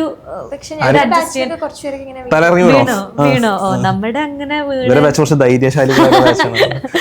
പക്ഷെ നമ്മൾ ചെയ്ത് വരുമ്പോൾ നമ്മൾ ഭയങ്കര യൂസ്ഡ് ആവും. ആദ്യം നമുക്ക് ഭയങ്കര ഒരു പുതുമ തോന്നും, ഭയങ്കര ഡിഫറൻസ് തോന്നും. പക്ഷെ സ്മെല്ലൊക്കെ അഡാപ്റ്റ് ചെയ്യാൻ കുറച്ച് ടൈം എടുക്കും. ഇപ്പൊ എനിക്കൊക്കെ ഫോർമാലിൻ്റെ ഇത് കാരണം എന്റെ കണ്ണിങ്ങനെ നിറഞ്ഞ് വെള്ളം ഒഴുകും. അപ്പൊ എനിക്ക് കുറെ നേരം ഡിസെക്ഷൻ ഹാളിൽ നിന്ന് കഴിഞ്ഞ് കഴിഞ്ഞാൽ മൈഗ്രെയിന്റെ പ്രശ്നമുണ്ട്. അപ്പൊ കണ്ണിന് വെള്ളം വന്ന് പിന്നെ രാത്രി പോയിട്ട് മൈഗ്രെയിൻ. എത്ര കാലം ഈ ഡിസെക്ഷൻ? 1 വർഷം ഫുൾ. 1 വർഷം. അപ്പോൾ ഡിസെക്ട് ചെയ്ത് ബോറടിക്കൂലേ? ആദ്യമൊക്കെ നമുക്ക് ചെയ്യാൻ ഭയങ്കര ത്വരയായിരിക്കും. ഞാൻ ആദ്യം ചെയ്യുന്നെല്ലാം പറഞ്ഞിട്ട് ചെയ്യും, പിന്നെ അവസാനം നീ ചെയ്യും. 1 വർഷമായിട്ട് ഇതന്നെയല്ലേ? പിന്നെ 1 വർഷമൊക്കെ നമ്മളിങ്ങനെ ചെയ്യുമ്പോ ഈ പറഞ്ഞ പോലെ നമുക്ക് ഡെഡ് ബോഡി ഒന്നും കണ്ടാലൊന്നും പ്രശ്നമൊന്നും ഉണ്ടാവില്ല. പിന്നെ ഈ ഫസ്റ്റ് ഇയർ ഇതും കഴിഞ്ഞ് ക്ലിനിക്സിലോട്ട് പോകുമ്പോൾ ഭയങ്കര ഒരു റിലാക്സ്ഡ് ആയ ഫീലാ. എനിക്ക് ആക്ച്വലി ക്ലിനിക്സിലേക്കൊക്കെ ആദ്യം ഒരു എക്സ്പോഷർ ഇട്ടപ്പോൾ എനിക്ക് ആക്ച്വലി ഭയങ്കര ഒരു ഡിസ്ഹാർട്ടൻ ഫീലിംഗ് ആയിരുന്നു. കാരണം ഒരുപാട് പേഷ്യൻസ്, ആക്ച്വലി ഒരു ഡോക്ടർ ആകുമ്പോൾ കുറച്ചൊരു സ്ട്രെങ്ത് വേണമെന്ന് പറയാം. പക്ഷെ എനിക്കൊന്ന് നമ്മുടെ കൂടെയുള്ള എല്ലാവർക്കും ആ ഒരു തോന്നിയിട്ടുണ്ട്. എസ്പെഷ്യലി കോഴിക്കോട് മെഡിക്കൽ കോളേജിലൊക്കെ ആണെങ്കിൽ ഫ്ലോറിലൊക്കെ പേഷ്യൻസ് കിടക്കുന്നതാണ്. അവരെ സഹായിക്കാൻ അവരുടെ ബൈസ്റ്റാൻഡേഴ്സ് ഒരുപാട് കഷ്ടപ്പെടുന്ന കാണാം. അപ്പൊ അതൊക്കെ കാണുമ്പോൾ ചെറിയൊരു വിഷമം തോന്നും. പക്ഷെ അത് നമ്മള് എന്താ കാണുമ്പോൾ എന്താ തോന്നാറ്? ഇപ്പൊ 3-4 വർഷമായല്ലോ. ഇപ്പൊ എങ്ങനെ നമ്മൾ സൈഡിലൊക്കെ കാണുമ്പോൾ ആളുകളൊക്കെ നമ്മൾ മൈൻഡ് ചെയ്യാറുണ്ടോ? ആളുകളൊക്കെ നിലത്തൊക്കെ കിടക്കുന്നത് കാണുമ്പോൾ അതാണ് നമ്മൾ അഡ്ജസ്റ്റ് ആയി, അതിനോട് അഡ്ജസ്റ്റ് ആയി. ആൻഡ് അത് എനിക്ക് തോന്നുന്നു നമ്മളൊരു ഫ്യൂച്ചറിലേക്ക് ആ ഒരു സ്ട്രെങ്ത് ബിൽഡിങ്ങിന്റെ ഭാഗമായിട്ട് കേട്ടിട്ടുണ്ട്. അവിടുത്തെ എത്രയാണോ amount of bed, number of bed, അത്ര അവിടെ പേഷ്യൻസിനെ എടുക്കും. എത്ര സിക്ക് ആണെങ്കിൽ. ഇവിടെ അങ്ങനെയല്ല. ഇവിടെ സത്യത്തില് ഇവിടുത്തെ ഫെസിലിറ്റീസ് ഒക്കെ ഭയങ്കര കുറവാണെങ്കിൽ പോലും, ഈവൻ ഇവിടുത്തെ വർക്ക് ഫോഴ്സും ഭയങ്കര കുറവാണെങ്കിൽ പോലും, ഒരു പേഷ്യന്റ് വയ്യാത്തൊരു പേഷ്യന്റ് വരുന്ന സമയത്ത് അവർക്ക് മാക്സിമം കെയർ കൊടുക്കാൻ വേണ്ടിട്ട് അതിനനുസരിച്ചുള്ള ഒരു ഫെസിലിറ്റി കാര്യങ്ങള് മെഡിക്കൽ കോളേജിൽ ഇല്ല. ഇംപ്രൂവ് ചെയ്യേണ്ടതുണ്ട്. ഇംപ്രൂവ് ചെയ്യാനുണ്ട്. യെസ്. അപ്പോൾ ഈ ലവ് ഹേറ്റ് റിലേഷൻഷിപ്പ് പറഞ്ഞൊരു കാര്യമാണ്, യൂണിവേഴ്സിറ്റി എക്സാം വരുമ്പോഴാണ് നമ്മൾ ഇതിനെ ഹേറ്റ് ചെയ്യുന്നത്. കൂടും. എവിടെ അങ്ങനെ ഉണ്ടോ? എനിക്ക് ആക്ച്വലി യൂണിവേഴ്സിറ്റിന്റെ സമയത്താണ് നമ്മൾ ഈ സെക്കൻഡ് ഇയർ തേർഡ് ഇയറിലൊക്കെ പഠിക്കുക. അപ്പൊ ആ സമയത്ത് കുത്തിയിരുന്ന് ഉറക്കം കളഞ്ഞിരുന്നു. ഇതറിയാൻ ആൾക്കാർക്ക് താല്പര്യം ഉണ്ടാവും. ഒരു നീറ്റ് വേഴ്സസ് ഒരു MBBS സമയത്തുള്ള എക്സാംസ്, ഇതിന്റെ ഒരു അക്കാഡമിക് സ്ട്രക്ചർ എങ്ങനെ പോകുന്നു എന്നുള്ളത് പല ആളുകൾക്കും അറിയുന്നുണ്ടാവില്ല. അതൊന്ന് എക്സ്പ്ലെയിൻ ചെയ്യോ, എങ്ങനെയാണ് എക്സാംസ് കാര്യങ്ങളൊക്കെ? അതായത് നീറ്റ് എക്സാം എന്ന് പറയുന്നത് ഒരു 1 ഇയറിൽ ഒരു എക്സാം വരുന്നു. അതും ലൈക്ക് ഒരു 3 സബ്ജക്ട്സ് സിലബസ് ഉണ്ട്. Physics, chemistry and biology. അതിന്റെ +1 and +2 NCERT സിലബസ്. അതിന്റെ ഉള്ളിൽ നിന്ന് ക്വസ്റ്റ്യൻ വരും. അപ്പൊ നമ്മുടെ ആക്ഷൻ അത് മേ ബി നീറ്റ് ആസ്പിറൻസിന് അത് വലിയൊരു സിലബസ് ആയിട്ട് തോന്നുന്നുണ്ടാവും. പക്ഷെ MBBSനെ സംബന്ധിച്ചിടത്തോളം നമുക്ക് first year, second year, third year and final year ആയിട്ട് ടോട്ടൽ 19 സബ്ജക്ട്സാണ് പഠിക്കാനുള്ളത്. അതും നമുക്ക് ഇന്ന ടെക്സ്റ്റ്, ഇത് ഇപ്പൊ +1 +2 NCERT ഉള്ളതുപോലെ ഇന്ന ടെക്സ്റ്റ് എന്നൊന്നുമില്ല. ആ ഒരു സബ്ജക്റ്റിൽ കുറേ ഓഥേഴ്സ് എഴുതിയിട്ടുള്ള ടെക്സ്റ്റ് ബുക്സ് ഉണ്ടാവും. ഇപ്പോൾ സ്റ്റാൻഡേർഡ് ടെക്സ്റ്റ് ബുക്സ് ഉണ്ടാവും, ഇന്ത്യൻ ഓഥേഴ്സ് എഴുതിയിട്ടുള്ള ടെക്സ്റ്റ് ബുക്സ് ഉണ്ടാവും. പിന്നെ നമ്മുടെ ടീച്ചേഴ്സ് പഠിപ്പിക്കുന്നത് ലൈക്ക് നമുക്ക് കുറേ സോഴ്സസ് ഓഫ് ഇൻഫർമേഷൻ ഉണ്ട്. അത് കൂടാണ്ട് ക്ലിനിക്സ് പോകുമ്പം കിട്ടുന്നതുണ്ട്. അപ്പോൾ നമുക്ക് സത്യത്തിൽ ഇപ്പം NCERT ഒക്കെ നമ്മളെല്ലാം കവർ ചെയ്യുന്നത് പോലെ നമുക്കിവിടെ എല്ലാം പോയി പഠിച്ച് തീർക്കാനൊന്നും നമുക്ക് പറ്റില്ല. കുറച്ചുകൂടെ സെലക്റ്റീവ് ആയിട്ടുള്ളൊരു വേ ഓഫ് സ്റ്റഡിങ് ആണ് MBBSൽ നിന്ന് തോന്നിയിട്ടുണ്ട്. പക്ഷേ നീറ്റിന്റെ കേസിൽ അങ്ങനെ ആയിരുന്നില്ല. നമ്മൾ കംപ്ലീറ്റ് സിലബസ്, കാരണം അത്രേ ഉള്ളൂ നമുക്ക്. ഈ യൂണിവേഴ്സിറ്റി എക്സാംസ് ഒക്കെ എങ്ങനെയാണ്? എക്സാംസിന്റെ കാര്യം പറഞ്ഞാൽ നമുക്ക് ആക്ച്വലി ഒരു വർഷത്തിലൊരു ഈ ഫൈനൽ യൂണിവേഴ്സിറ്റിക്ക് എക്സാമിന് മുമ്പ് ഒരു 3 എക്സാംസ് ഉണ്ടാവും. ഇന്റേണൽസ് നമ്മൾ പറയും. ഒരു ഫസ്റ്റ് ഇന്റേണൽ ഉണ്ടാവും, സെക്കൻഡ് ഇന്റേണൽ ഉണ്ടാവും, പിന്നെ ഒരു തേർഡ് ഇന്റേണൽ അല്ലെങ്കിൽ മോഡൽ എക്സാം പോലെ. അതിങ്ങനെ ഇടയ്ക്ക് നടത്തുന്നതുകൊണ്ട് നമുക്കൊരു എക്സാം ഇങ്ങനെ തീരെ അറിയാത്ത പോലെ എഴുതേണ്ടൊന്നും വരില്ല. ആ സമയത്ത് നമ്മൾ പ്രിപ്പയർ എന്ന് ചോദിച്ചു കഴിഞ്ഞാൽ കുറേയൊക്കെ പ്രിപ്പയർ ചെയ്യും. പക്ഷേ യൂണിവേഴ്സിറ്റി ആവുമ്പോഴാണ് ഒരു ഫുൾ ഫ്ലെഡ്ജ്ഡ് പ്രിപ്പറേഷൻ വരുന്നത്. അപ്പോൾ ഒരു 1 ഡേ, നിങ്ങളുടെ ഒരു 1 ഡേ ടിപ്പിക്കൽ 1 ഡേ എടുത്താൽ എങ്ങനെയായിരിക്കും? അതായത് എത്ര മണിക്ക് തുടങ്ങും? എന്തൊക്കെയായിരിക്കും നിങ്ങളൊരു അക്കാഡമിക്സിൽ ചെയ്യുക? പുറത്ത് നിങ്ങൾക്ക് എന്തൊക്കെയാണ് നിങ്ങൾക്ക് may be after classes and പഠിക്കുന്ന സമയം ഉണ്ടോ? പഠിക്കാറുണ്ടോ? പഠിക്കുന്ന സമയം ഞാനിപ്പോ ഫൈനൽ ഇയർ ആണ്. ഫൈനൽ ഇയർ ആരുടെ ആദ്യം നമുക്ക് third year തുടങ്ങിക്കോട്ടെ. അല്ല ആക്ച്വലി നമുക്ക് first year second year third year fourth year എല്ലാം ഡിഫറെൻ്റ് ആയിരിക്കും ടൈം ടേബിൾ സ്കെഡ്യൂൾ വരാം. ഫസ്റ്റ് ഇയറിലാണെങ്കിൽ ക്ലിനിക്കൽസ് ഇല്ല. രാവിലെ 8 മണിക്ക് നമുക്ക് ഒരു 2 തിയറി ക്ലാസ് കഴിഞ്ഞിട്ട് 10 മണിക്ക് ഡിസെക്ഷൻ സ്റ്റാർട്ട് ചെയ്യും. 10 to 1 മണി വരെ 3 മണിക്കൂർ ഡിസെക്ഷൻ ഹാളിൽ ഡിസെക്ഷൻ ആയിരിക്കും. പിന്നെ ഫസ്റ്റ് ഇയർ ആണെങ്കിൽ ഉച്ച കഴിഞ്ഞിട്ട് നമുക്ക് ലാബായിരിക്കും. ഓരോ അനാറ്റമി ഫിസിയോ അല്ലെങ്കിൽ ബയോകെം ലാബായിരിക്കും. ആ ഓരോ ലാബിൽ പോയിട്ട് ഓരോ ആക്ടിവിറ്റീസ് ചെയ്യും. അനാറ്റമി നമുക്ക് ഹിസ്റ്റോളജിയാണ്, മറ്റേ മൈക്രോസ്കോപ്പിലൊക്കെ ടിഷ്യൂസ് കണ്ട് അത് വരയ്ക്കുക, അതിനെക്കുറിച്ച് എഴുതുക, അതൊക്കെ. സെക്കൻഡ് ഇയറിലേക്ക് വരുമ്പോഴാണ് നമുക്ക് ക്ലിനിക്കൽസ് സ്റ്റാർട്ട് ചെയ്യുക. അതിലും ആക്ച്വലി ഫസ്റ്റ് സെക്കൻഡ് ഇയറിൽ നമുക്ക് ആദ്യം 1 മണിക്കൂർ തിയറി ഉണ്ടാവും. അത് കഴിഞ്ഞിട്ട് ക്ലിനിക്കൽസ്. അത് ഓരോരുത്തർക്കും ഓരോ സെപ്പറേറ്റ് ആക്കി. സർജറി ഉണ്ടാവും, മെഡിസിൻ ഉണ്ടാവും, OBG ഉണ്ടാവും, പീഡിയാട്രിക്സ് ഉണ്ടാവും. എത്ര മണിക്കൂർ ഉണ്ടാവും ക്ലിനിക്കൽ? അതും 3 hours തന്നെയാണ്. സെക്കൻഡ് ഇയറിൽ 3 hours തന്നെയാണ്. തേർഡ് ഇയറിലേക്ക് വരുമ്പോൾ ഇപ്പോൾ എനിക്കാണെങ്കിൽ രാവിലെ ഒരു 8 to 12 4 hours ക്ലിനിക്കലായിരിക്കും. അതിനകത്ത് രാവിലെ 1 മണിക്കൂർ ചിലപ്പോൾ ഓരോ ഡിപ്പാർട്ട്മെന്റ് വൈസ് ചേഞ്ച് ഉണ്ടാവും. ചിലപ്പോൾ ഒരു കോമൺ തിയറി സെഷൻ ആയിരിക്കാം, അല്ലെങ്കിൽ ഒരു യൂണിറ്റ് വൈസ് തിയറി സെഷൻസ് വെക്കും. പിന്നെ ഉച്ച വരെ അതായിരിക്കും. ഉച്ച കഴിഞ്ഞിട്ട് ഫുൾ തിയറി ക്ലാസ് ആയിരിക്കും. ഫൈനൽ ഇയർ ആകുമ്പോൾ നമുക്ക് കുറച്ചും കൂടെ ക്ലിനിക്കൽ, അതായത് first year to final year നമ്മുടെ ക്ലിനിക്കൽ എക്സ്പോഷർ ഇങ്ങനെ കൂടി വരുന്ന രീതിക്ക്. അപ്പൊ 5 hours ആണ് ഡെയിലി ക്ലിനിക്സിൽ. രാവിലെ 8 to ഉച്ചയ്ക്ക് 1 o'clock വരെ അതിങ്ങനെ മാറിക്കൊണ്ടിരിക്കും. മെഡിസിൻ, സർജറി, OBG, പീഡിയാട്രിക്സ്, അങ്ങനെ. പിന്നെ അതിൻ്റെ ഇടയ്ക്ക് ഇപ്പോൾ OBGയിലൊക്കെ ആണെങ്കിൽ ലേബർ റൂം പോസ്റ്റിങ്സ് ഒക്കെ വരും. അതാണെങ്കിൽ 12 hours ഷിഫ്റ്റാണ്. രാവിലെ 8 to 8, നൈറ്റ് 8, അല്ലെങ്കിൽ നൈറ്റ് 8 to morning 8 ഷിഫ്റ്റ്സ് ഒക്കെ വരും. പിന്നെ ഉച്ചയ്ക്ക് ശേഷം നമുക്ക് തിയറി ക്ലാസ് ഉണ്ടാവും. ഫൈനൽ ഇയറിൽ 2 സെം ഉണ്ട്, 8th സെമ്മും 9th സെമ്മും. 8th സെമ്മിലാണ് theory classes ഉണ്ടാവുള്ളൂ. 9th സെമ്മിൽ തിയറി ഉണ്ടാവില്ല, ജസ്റ്റ് ക്ലിനിക്കൽ പോസ്റ്റിങ്സ് മാത്രമേ. ചുരുക്കി പറഞ്ഞൊരു മോർണിംഗ് 8 to ഈവനിങ് 4 ഒരു 4 വരെ നമ്മൾ കൈൻഡ് ഓഫ് ഡെയിലി ഓക്കുപൈഡ് ആണ്. അത്രയും അക്കാഡമിക്സ് നമുക്ക് ഉണ്ട്. അത്യാവശ്യം നന്നായി നമുക്ക് പഠിക്കാനുണ്ട്. കഴിഞ്ഞിട്ട് നിങ്ങൾ എന്തൊക്കെയാ ചെയ്യാറുള്ളത്? കഴിഞ്ഞിട്ട് ഡെയിലി എന്തെങ്കിലുമൊക്കെ പഠിക്കാൻ. ഞാനിപ്പോ ഫൈനൽ ഇയർ, അപ്പം തീരെ എളുപ്പമൊന്നും അല്ല, എന്നാലും എന്ന് വെച്ച് ഭയങ്കര പഠിത്തമല്ല, ഒരു മിഡിലാണ് പോയിക്കൊണ്ടിരിക്കുന്നത്. ഇപ്പം ഓരോ പോസ്റ്റിങ്ങിന്റെ സമയത്താണെങ്കിൽ പോലും നമുക്ക് എൻ പോസ്റ്റിംഗ് എക്സാംസ് ഉണ്ടാവും. അതിനിടയ്ക്ക് ഓരോ സെമിനാർ പ്രസന്റേഷൻസ് ഉണ്ടാകും, CCT എന്നൊക്കെ പറഞ്ഞിട്ട്. അതിന്റെ ഇടയ്ക്കും കുറെ ടെസ്റ്റ്സ് കാര്യങ്ങളൊക്കെ ഉണ്ടാവും. അപ്പൊ അതിന് വേണ്ടിയിട്ട് പഠിക്കുന്നുണ്ടാവും. ഈ PG പ്രിപ്പറേഷൻ ഒക്കെ നിങ്ങൾ ഇപ്പോൾ തന്നെ തുടങ്ങുമോ അതോ? തുടങ്ങിയ ആളുകളുണ്ട്, ഞാൻ തുടങ്ങിയിട്ടില്ല. എന്താ തുടങ്ങാത്തത്? PGക്കാണോ പോണ്? PGക്ക് തന്നെ പോണെന്നാണ്, പക്ഷേ എന്തോ അങ്ങനെ തുടങ്ങിയിട്ടില്ല. സ്വാതി പെട്ടെന്ന് നമ്മൾ അതിലോട്ട് മാറ്റണം തോന്നുന്നുണ്ട്. റൈറ്റ്. അപ്പോൾ അത്യാവശ്യം നന്നായി പഠിക്കാനുണ്ട് എന്നുള്ളത് ഷുവറാണ്. അതൊക്കെ കണ്ടറിഞ്ഞിട്ട് വേണം കുട്ടികൾ വരാൻ എന്നുള്ളത് നിൽക്കാണ് നമ്മൾ സംസാരിക്കുന്നത്, അല്ലേ? റൈറ്റ്. ഇനി നമ്മളിപ്പോൾ നിങ്ങൾ ഈ സോഷ്യൽ മീഡിയയിലൊക്കെ ഇടപെടുമ്പോൾ ഒരുപാട് കുട്ടികളായിട്ട് റൈറ്റ് നിങ്ങളോട് മെസ്സേജ് അയക്കാറും അല്ലെങ്കിൽ അഡ്വൈസ് ചോദിക്കാറൊക്കെ ഉണ്ടല്ലോ, അല്ലേ? എസ്പെഷ്യലി സ്വാതി, എനിക്ക് തോന്നുന്നു എസ്പെഷ്യലി യൂട്യൂബിലൊക്കെ ഒരുപാട് കമന്റ്സ് വരാറുണ്ടാവും, അല്ലേ? ഇപ്പോൾ ഒരുപാട് നീറ്റ് ആസ്പിറൻസ് ആയിട്ടുള്ള കുട്ടികളോടൊക്കെ നിങ്ങളോട് സോഷ്യൽ മീഡിയയിലൂടെയൊക്കെ അല്ലേ സംസാരിക്കുന്നുണ്ടാവുമല്ലോ. അവരുടെ ഒരു മേജർ ചാലഞ്ചസ്, എസ്പെഷ്യലി ഇപ്പോൾ റീനീറ്റ് വന്നു, അതേപോലെ തന്നെ ഈ സോഷ്യൽ മീഡിയ ഉപയോഗം കുട്ടികൾ, ഇപ്പോൾ ഇൻസ്റ്റാഗ്രാം, ഫേസ്ബുക്ക് ഉണ്ടാവില്ല, യൂട്യൂബ്, വാട്സാപ്പ് ഒക്കെ, അതിനൊക്കെ എന്തൊക്കെ അഡ്വൈസ് നിങ്ങൾ കൊടുക്കാറുള്ളത്? കാരണം ഇതൊരു മേജർ ചാലഞ്ച് ആണല്ലോ ഇതൊക്കെ കുട്ടികൾക്ക്. എന്തൊക്കെയാണ് നിങ്ങൾ കൊടുക്കുന്ന അഡ്വൈസ്? എന്തൊക്കെയാണ്? നമ്മൾ ഈ ജിമ്മിലൊക്കെ പോകുന്ന സമയത്ത് ചില ആൾക്കാർ വിചാരിക്കും 1 മാസം കൊണ്ട് പോയി കഴിഞ്ഞാൽ നല്ല ഫിറ്റ് ആയിട്ട് വരുന്നു. പക്ഷെ നമ്മൾ ഒരിക്കലും പോസിബിൾ ആയിട്ടുള്ള കാര്യമല്ല. നമ്മൾ 1, 2, 3 മാസം ഗ്രാജുവലി ആണ് നമ്മുടെ ബോഡി ഫിറ്റ് ആയിട്ട് എടുക്കുള്ളൂ. നീറ്റിന്റെ കാര്യം സെയിം തന്നെയായിട്ട് എനിക്ക് തോന്നി. നമുക്ക് ഒരിക്കലും പെട്ടെന്നൊരു 3 മാസം കൊണ്ട് പഠിച്ച് നീറ്റ് ക്ലിയർ ചെയ്യാന്ന് വെച്ചാൽ എനിക്കതൊരിക്കലും പോസിബിൾ ആയിട്ടുള്ള കാര്യമല്ല. സോ നിങ്ങൾ കൺസിസ്റ്റൻ്റ് ആയിട്ട് നേരത്തെ ചെയ്ത് തുടങ്ങിയാൽ നല്ലൊരു റിസൾട്ട് കിട്ടും. പിന്നെ ഒരുപാട് ആൾക്കാർ ചെയ്യുന്ന കണ്ടിട്ടുള്ളതാണ് കമ്പാരിസൺ. എനിക്കിപ്പം ഒരാളിപ്പോൾ ചിലപ്പോൾ ചാപ്റ്റർ 1 നിൽക്കുന്നത്, മറ്റേ ആൾ ചാപ്റ്റർ 20 എത്തിയിട്ടായിരിക്കും അയാൾക്ക് അത്രയും ഹൈ സ്കോർ കിട്ടിയിട്ടുണ്ടാവുക. അപ്പോൾ എനിക്ക് എന്തുകൊണ്ട് കിട്ടുന്നില്ലെന്ന് സ്റ്റാർട്ടിങ്ങിലെ ജഡ്ജ് ചെയ്ത് കമ്പയർ ചെയ്ത് കഴിഞ്ഞാൽ ആ ഒരു ജേർണി കുറച്ച് ഡിഫിക്കൽട്ടായിരിക്കും.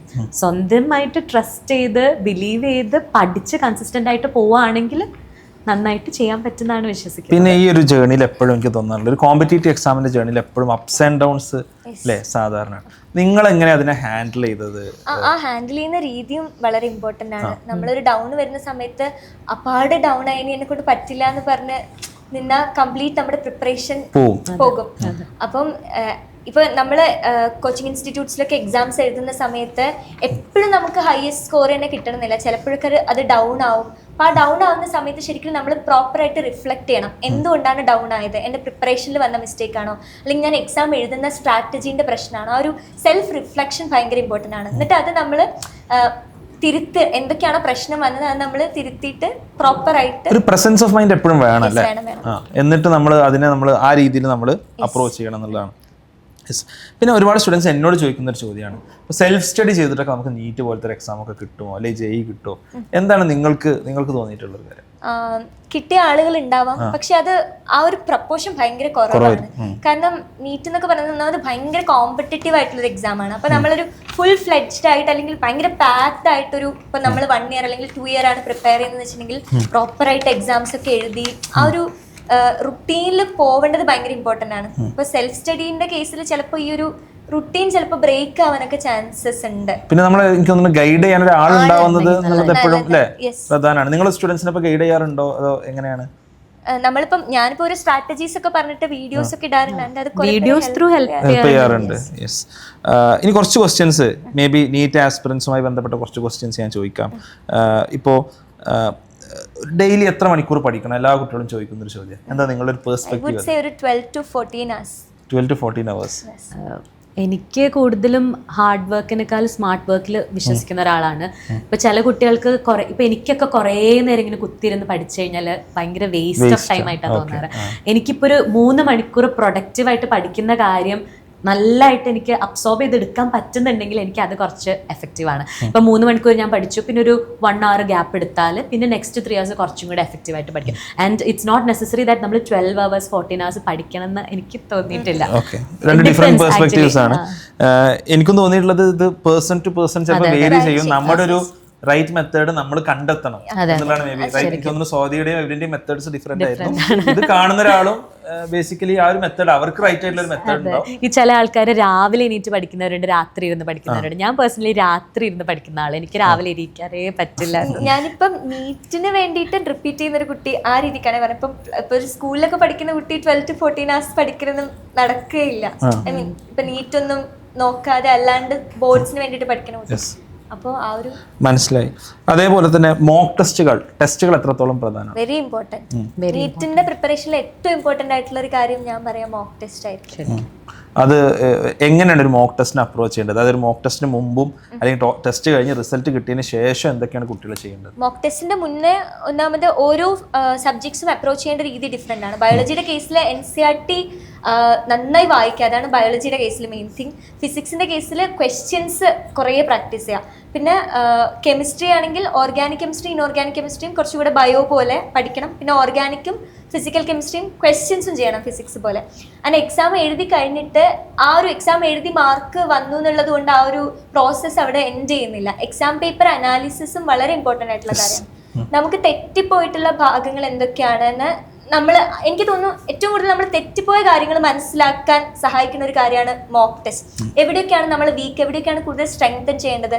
സോ നമുക്കത് റിഫ്ലക്ട് ചെയ്തിട്ട് ആ ഒരു വീക്ക് ഏരിയാസ് സ്ട്രെങ്തൻ ചെയ്യാനുള്ളൊരു ഓപ്പർച്യൂണിറ്റി ആയിട്ട് മോക്ക് ടെസ്റ്റ് ഇതുവരെ കുട്ടികൾ ചെയ്യാറില്ല. എനിക്ക് തോന്നുന്നുണ്ട് മോക്ക് ടെസ്റ്റ് കഴിഞ്ഞിട്ടുള്ള അനാലിസിസ് നമ്മളിങ്ങനെ പറയും നെവർ റിപ്പീറ്റ് യുവർ മിസ്റ്റേക്സ്. അത് ലൈഫിലായാലും എക്സാമിലായാലും. കാരണം നമ്മൾ എക്സാമിൽ ഒരു തവണ വരുത്തിയ മിസ്റ്റേക്ക് പിന്നെ നമ്മൾ നീറ്റിൽ പോയിട്ട് അത് വരുത്തി കഴിഞ്ഞാൽ അത് നമ്മുടെ ഭാഗത്തെ തെറ്റാ. അതൊരിക്കലും വരുത്താൻ പാടില്ല. നന്നായിട്ട് അനലൈസ് ചെയ്ത് പിന്നെ ആ ക്വസ്റ്റ്യൻ വന്നാൽ ഞാൻ കറക്റ്റ് ചെയ്യാൻ പാടുള്ളൂ എന്നുള്ളൊരു. എനിക്ക് തോന്നുന്നു ചില കുട്ടികൾക്ക് വരുന്ന ഏറ്റവും വലിയ മിസ്റ്റേക്ക് എന്ന് വെച്ചാൽ അവർ അനലൈസ് ചെയ്യില്ല. കാരണം ഇത് കഴിഞ്ഞിട്ട് ഞാൻ നോക്കിയിട്ട് എന്താ ഇനി അടുത്തതിന് നോക്കാം. മാത്രമല്ല നമ്മുടെ ഒരു ഈഗോ കൂടിയല്ലേ, നമ്മൾ വരുത്തിയൊരു മിസ്റ്റേക്ക് നമ്മൾ നോക്കി അനലൈസ് ചെയ്യാന്നുള്ള സമയവും എടുത്ത് നമ്മൾ ചെയ്യേണ്ടത് സമയം എടുക്കുന്ന ഒരു പ്രോസസ്. അതാണ് പല കുട്ടികളും വരുത്തുന്ന മിസ്റ്റേക്ക്. അങ്ങനെ കുറെ സമയം പോകും, ആ ടൈം പുതിയത് പഠിക്കാം. പക്ഷെ അതൊരു ഫോൾസ് തോട്ടാണ്. കാരണം നമ്മൾ വീക്ക് ആയിട്ടുള്ള ഏരിയ ആണ്, അതാണ് നമ്മൾ സ്ട്രെങ്തൻ ചെയ്യുന്നത്. പിന്നെ PYQs ചെയ്യുന്നത് ഭയങ്കര ഇമ്പോർട്ടൻ്റ്. മോക്ക് ടെസ്റ്റ് പോലെ തന്നെ പ്രീവിയസ് ഇയർ ക്വസ്റ്റ്യൻസ് എടുത്തത് ഇപ്പോൾ ഫിസിക്സും കെമിസ്ട്രി ഒക്കെ എന്നെ ഹെൽപ്പ് ചെയ്തിട്ടുള്ള ഒരു കാര്യമാണ്. പ്രീവിയസ് ഇയർ ചെയ്ത് കഴിഞ്ഞാൽ നമുക്കൊരു ഐഡിയ കിട്ടും ഇങ്ങനത്തെ ടൈപ്പ് ഓഫ് ക്വസ്റ്റ്യൻസ് ആണ് വരാന്നുള്ളത്. ഞാൻ മോസ്റ്റ്ലി PYQs ലാസ്റ്റിലോട്ടായിരുന്നു വെച്ചത്. അതായത് എക്സാമിന് അടുത്ത ആ ടൈമില് വർക്ക്ഔട്ട് ചെയ്യാന്നുള്ള. അത് ഹെൽപ്ഫുൾ ആയിരിക്കും അല്ലേ? കാരണം കുറച്ചുകൂടി നമ്മൾ ആ ഒരു മൂഡിലോട്ട് നമ്മൾ എത്തും, ആ ടൈപ്പ് ഓഫ് ക്വസ്റ്റ്യൻസിലോട്ട് എത്തും. നമ്മൾ ഓൾറെഡി ചെയ്ത് കഴിഞ്ഞാൽ നമുക്ക് അതിന്റെ ആൻസർ ഓൾമോസ്റ്റ് അറിയാലോ. ഇപ്പൊ പഠിക്കുന്ന എല്ലാ കുട്ടികളുടെ ഒരു പ്രശ്നമാണ് സോഷ്യൽ മീഡിയ എന്നുള്ളത്. നിങ്ങൾ പഠിക്കുമ്പോഴും സോഷ്യൽ മീഡിയ അല്ലെ, ഇൻസ്റ്റാഗ്രാമും യൂട്യൂബ് ഒക്കെ ഉണ്ടല്ലോ. എങ്ങനെയാണ് നമ്മൾ അത് മാനേജ് ചെയ്യുന്നത്? പൂർണ്ണമായിട്ട് നമുക്ക് ഒഴിവാക്കാനും പറ്റില്ല. അപ്പൊ നമ്മൾ എങ്ങനെ അത് മാനേജ് ചെയ്യുന്നത്? സാർ പറഞ്ഞ കംപ്ലീറ്റ്ലി നമുക്ക് എന്തായാലും അവോയ്ഡ് ചെയ്യാൻ പറ്റില്ല. പക്ഷെ ഞാൻ നീറ്റിന് പ്രിപ്പയർ ചെയ്യുന്ന സമയത്ത് എന്റെ കയ്യിൽ ഹോസ്റ്റലിലായിരുന്നു ആ ഒരു കീപാഡ് കൊണ്ട് മറ്റേ പാമ്പിന്റെ ഗെയിം കളിക്കുന്നത് മാത്രമേ ഉള്ളൂ. അതുകൊണ്ട് എനിക്ക് ഡിസ്ട്രാക്ഷൻസ് ഒക്കെ ഭയങ്കര കുറവായിരുന്നു കേട്ടോ. അപ്പോൾ മാക്സിമം നമ്മൾ അങ്ങനെ ഏതെങ്കിലും ഒരു കോമ്പറ്റേറ്റീവ് എക്സാമിനൊക്കെ പ്രിപ്പയർ ചെയ്യണമെങ്കിൽ മാക്സിമം കംപ്ലീറ്റ് അതെ അതായിരിക്കും നല്ലത്. ഇനിയിപ്പോ ഞങ്ങളെപ്പോലെ ഇപ്പൊ MBBS അല്ലെങ്കിൽ വേറെ എന്തെങ്കിലും കോഴ്സ് ഒക്കെ ചെയ്യുന്ന ആൾക്കാർക്ക് ഇപ്പൊ നമ്മളെ ആണെങ്കിലും നല്ലോണം നമ്മുടെ ടൈം കൺസ്യൂം ചെയ്യുന്നുണ്ട് ഈ സോഷ്യൽ മീഡിയ, ഡിസ്ട്രാക്ഷൻസ് ഒക്കെ ഉണ്ടാവുന്നുണ്ട്. പക്ഷെ ഞങ്ങൾ കുറച്ചും കൂടെ അത് ഒരു മോണിറ്റൈസിങ് വേയില് യൂസ് ചെയ്യാൻ ശ്രമിക്കുന്ന ആളുകളാണ്. ഒരു സൈഡ് ഹസിൽ പോലെ ഈ കണ്ടന്റ് ക്രിയേഷൻ, രണ്ടാളും കണ്ടന്റ് ക്രിയേറ്റേഴ്സ് ആണ്. ഇത് എവിടുന്നാ തുടങ്ങുന്നത്? ഞാൻ സെക്കൻഡ് ഇയറിൽ പഠിക്കുന്ന, ആക്ച്വലി ഞാൻ ഒരു +1 പഠിക്കുമ്പോഴേ എൻ്റെ മനസ്സിലുണ്ട് ഞാൻ MBBS ജോയിൻ ചെയ്യുന്ന സമയത്ത് എന്തെങ്കിലുമൊക്കെ ഒരു പാർട്ട് ടൈം ജോബ്, ടീച്ചിങ് ആയിരുന്നു എൻ്റെ മനസ്സിലുണ്ടായിരുന്നത്. ട്യൂഷൻ സെന്റേഴ്സിലൊക്കെ എടുക്കണം, അതായത് എൻ്റെ കാര്യങ്ങളൊക്കെ നോക്കാനുള്ള പൈസ ഞാൻ തന്നെ ഉണ്ടാക്കണം എന്നൊരു തോട്ട് എൻ്റെ മനസ്സിലുണ്ടായിരുന്നു. ഞാൻ ഫസ്റ്റ് ഇയർ തന്നെ ഒരു ഇൻസ്റ്റിറ്റ്യൂട്ടിൽ മെന്ററായിട്ട് വർക്ക് ചെയ്തിരുന്നു. പിന്നെ കണ്ടന്റ് ക്രിയേറ്റ് ചെയ്യാൻ തുടങ്ങി ഇൻസ്റ്റിറ്റ്യൂഷൻസിന് വേണ്ടിയിട്ട്. അങ്ങനെ പതുക്കെ എൻ്റെതായിട്ട് ചാനൽ തുടങ്ങി. എനിക്ക് ആക്ച്വലി മീഡിയ ആയിട്ട് ഇങ്ങനെ ഇഷ്ടമാണ്, ഇങ്ങനെ ഒരു ആക്ട്രസ് ആണ്. അനുഭവം കൂടി പറഞ്ഞോളൂ. അത് ഞാൻ 9th പഠിക്കുന്ന സമയത്ത് ഉയരെ മൂവി അറിയാമെന്ന് വിചാരിക്കുന്നു. പാർവതി തിരുവോത്തിന്റെ ചൈൽഡ്ഹുഡ് ക്യാരക്ടർ ചെയ്തിട്ടുണ്ടായിരുന്നു പല്ലവിയായിട്ട്. അപ്പോൾ അത് കഴിഞ്ഞിട്ട് പിന്നെ അപ്പൊ ആ ഒരു ഫീൽഡായിട്ട് ഇങ്ങനെ കുറച്ച് എസ്റ്റാബ്ലിഷ് എന്ന് പറയാൻ പറ്റില്ല, ഫെമിലറൈസ്ഡ് ആയിരുന്നു. കോളേജിൽ വന്ന സമയത്ത് ഞാനിങ്ങനെ കോണ്ടന്റ് ക്രിയേഷൻ എന്നുള്ള രീതിയിൽ വിചാരിച്ചിട്ടുണ്ടായിരുന്നില്ല. പക്ഷെ ഒരു ഇൻസ്റ്റിറ്റ്യൂഷൻ അപ്രോച്ച് ചെയ്തു. അപ്പൊ അതിന്റെ വീഡിയോസ് ചെയ്യാറുണ്ടായിരുന്നു. പിന്നെ അതുപോലെ തന്നെ ആങ്കറിങ്, ഹോസ്റ്റിംഗ് ഒക്കെ ഇഷ്ടമാണ്. ഫാമിലി മീറ്റ് ഹോസ്റ്റ് ചെയ്തത് അതെ. അപ്പൊ അതൊക്കെ ചെയ്യാം. പിന്നെ ഇതിന് സമയം കണ്ടെത്തുന്നത് എങ്ങനെയാന്ന് ചോദിച്ചാൽ നമ്മുടെ ക്ലാസ് ടൈം അത് ആ സമയത്ത് ചെയ്യാറില്ല. അത് കഴിഞ്ഞിട്ട് നമ്മൾ മാക്സിമം ഷൂട്ടൊക്കെ നൈറ്റ്സിലേക്ക് അല്ലെങ്കിൽ ഈവനിങ്ങിലേക്ക് മാറ്റും. കാരണം അത് കഴിഞ്ഞ് നമ്മൾ ഫ്രീ ആണല്ലോ. അപ്പൊ ഈ വെറുതെ ബെഡിൽ കിടക്കുന്ന സമയത്ത് ഇങ്ങനെയൊക്കെ ഓരോന്ന് ചെയ്താൽ നമുക്കും നല്ലതാണ്. ലൈഫ് കുറച്ചും കൂടെ എൻഗേജ്ഡ് ആണ്. എനിക്ക് തോന്നിയിട്ടുള്ള ഒരു കാര്യം, എൻ്റെ ഒരു ക്രിറ്റിസിസം ആയിട്ട് എനിക്ക് ഈ ഒരു മൊത്തത്തിൽ MBBS കോഴ്സിനോട് തോന്നിയിട്ടുണ്ട്. നിങ്ങൾക്ക് വേണമെങ്കിൽ വിയോജിക്കാം കേട്ടോ. അതായത് നിങ്ങളൊരു മേ ബി ബിക്കോസ് ഓഫ് നിങ്ങളൊരു ഹോസ്പിറ്റലിന്റെ ഉള്ളിലാണ്, നിങ്ങൾ ഈ പറഞ്ഞ പോലെ 8 to 4 താമസിക്കുന്ന അവിടെയാണ്. ഒരു ഹൗസ് സർവീസ് ഒക്കെ ആയി കഴിഞ്ഞാൽ പിന്നെ ഒരു ഫുൾ ടൈം അതിന്റെ ഉള്ളിലാണുള്ളത്. അതുകൊണ്ട് ശരിക്കും ഒരു പുറത്തുള്ള വേൾഡുമായിട്ട് നിങ്ങൾ കുറെ കട്ട് ഓഫ് ആണ് എന്ന് നിങ്ങൾക്ക് തോന്നിയിട്ടുണ്ടോ? ഒരു സൊസൈറ്റിയിൽ എക്സ്പോഷർ വളരെ കുറവാണെന്ന് തോന്നിയിട്ടുണ്ടോ? അങ്ങനെ ചോദിച്ചപ്പം ഈ ജനറൽ നോളജ് അല്ലെങ്കിൽ കറന്റ് അഫയേഴ്സിനോടൊക്കെ ഭയങ്കര ഒരു നമ്മുടെ നടുക്കൊരു ബൗണ്ടറി വരച്ച പോലെയാണ്, ഒന്നും അറിയാത്ത പോലെ തോന്നാറുണ്ട്. പക്ഷെ സോഷ്യൽ ലൈഫ് ഉണ്ടോ എന്ന് ചോദിച്ചു കഴിഞ്ഞാൽ തീർച്ചയായിട്ടും ഉണ്ട്. പക്ഷെ സാർക്ക് ഉദ്ദേശിച്ചത് ഇപ്പൊ ഞാൻ +2 പഠിക്കുന്നത് വരെ ഞാൻ നാട്ടിൽ അത്യാവശ്യം വളരെ ആക്റ്റീവായിട്ടുള്ള, ഇപ്പം ലൈബ്രറിയുടെ ഇതായിട്ടാണെങ്കിലും അല്ലാണ്ടുള്ള കുറെ ആക്ടിവിറ്റീസ് ആയാലും നാട്ടിലൊക്കെ സ്കൂളിലും നാട്ടിലൊക്കെ കുറച്ചുകൂടെ ഭയങ്കര ആക്റ്റീവായിരുന്നു. പക്ഷെ MBBS ജോയിൻ ചെയ്തതിന് ശേഷം സാറി പറഞ്ഞ ആ ഒരു രീതിക്കുള്ള സോഷ്യൽ എക്സ്പോഷർ അത് കുറച്ചും കൂടെ അങ്ങനെ ആക്റ്റീവായിട്ട് ഇറങ്ങാൻ ഉള്ളൊരിത് പലപ്പോഴും പറ്റാറില്ല. ഇപ്പൊ ഫോർ എക്സാമ്പിൾ എനിക്കിപ്പോ ലേബർ റൂം പോസ്റ്റിങ്സ് ആയിരുന്നു പറഞ്ഞില്ലേ. ഇപ്പൊ കഴിഞ്ഞ ഒരു 2 weeks ആയിട്ട് നമുക്ക് നൈറ്റ് എല്ലാവരും ആകുമ്പോൾ രാത്രി 8 മണിക്ക് നമ്മള് ലേബർ റൂമിൽ കയറും. എല്ലാ ദിവസവും രാത്രി. അതായത് ഒരു 10 days നൈറ്റ് എല്ലാവരും 11 days ഡേ എല്ലാവരും ആയിരുന്നു. അപ്പൊ രാത്രി 8 മണിക്ക് കയറിയാൽ പിന്നെ രാവിലെ 8 മണിക്ക് അവിടെ നിന്ന് ഇറങ്ങാം. പിന്നെ നമുക്ക് 9:30 ഒരു ക്ലാസ് ഉണ്ട്. 10:30 ആ ക്ലാസ്സും കഴിഞ്ഞ് പിന്നെ ഫുഡൊക്കെ കഴിച്ച് ഞാൻ ഉറങ്ങി ഒരു 12 മണിക്ക് കിടന്നാൽ ഞാൻ ചിലപ്പം 6 മണി 5 മണിക്കൊക്കെ എണീക്കും. പിന്നെ വൈകുന്നേരം ഫ്രണ്ട്സിനോട് ഒരു ചായ കുടിച്ച് 8 മണിക്ക് എല്ലാവരും കയറുന്നതിന് ഫുഡും കഴിച്ച് വീണ്ടും എല്ലാവരും കയറാം. അപ്പൊ ഞാനിങ്ങനെ എനിക്ക് തീരെ പറ്റുന്നുണ്ടായിരുന്നില്ല ഒരു 3 weeks ലേബർ റൂമിൽ, കാരണം എന്റെ ലൈഫിൽ വേറൊന്നും നടക്കുന്നില്ല. അപ്പൊ ഞാനിങ്ങനെ, അതായത് ഡോക്ടർ ആവുന്ന സമയത്ത് 24 hours 48 hours ഒക്കെ പണിയെടുക്കുന്ന ആളുകളുണ്ടാവും. നമ്മള് സാർ പറഞ്ഞത് ഇതിന്റെ ഉള്ളിൽ ഭയങ്കരമായിട്ട് ഇൻവോൾവ് ആവുന്ന, കാരണം നമുക്ക് വേറൊരു എക്സ്ട്രാ ടൈം അങ്ങനെ കിട്ടുന്നില്ല. ബാക്കി എനിക്കിത് കേൾക്കുമ്പോ പേടിയാ, ഞാൻ എൻ്റെ വൈഫ് സെക്കൻഡ് ക്യാരിങ് ആയിട്ട് ലേബർ പെയിന് വരുന്നൊരു സമയം ഞാനിങ്ങനെ ആലോചിക്കും. അപ്പൊ രാവിലെ 4:30 മണിക്കാണ് ലേബർ പെയിൻ വരുന്നത്. ഞാനിങ്ങനെ ഹോസ്പിറ്റലിൽ അവളെയും കൊണ്ട് പോയി.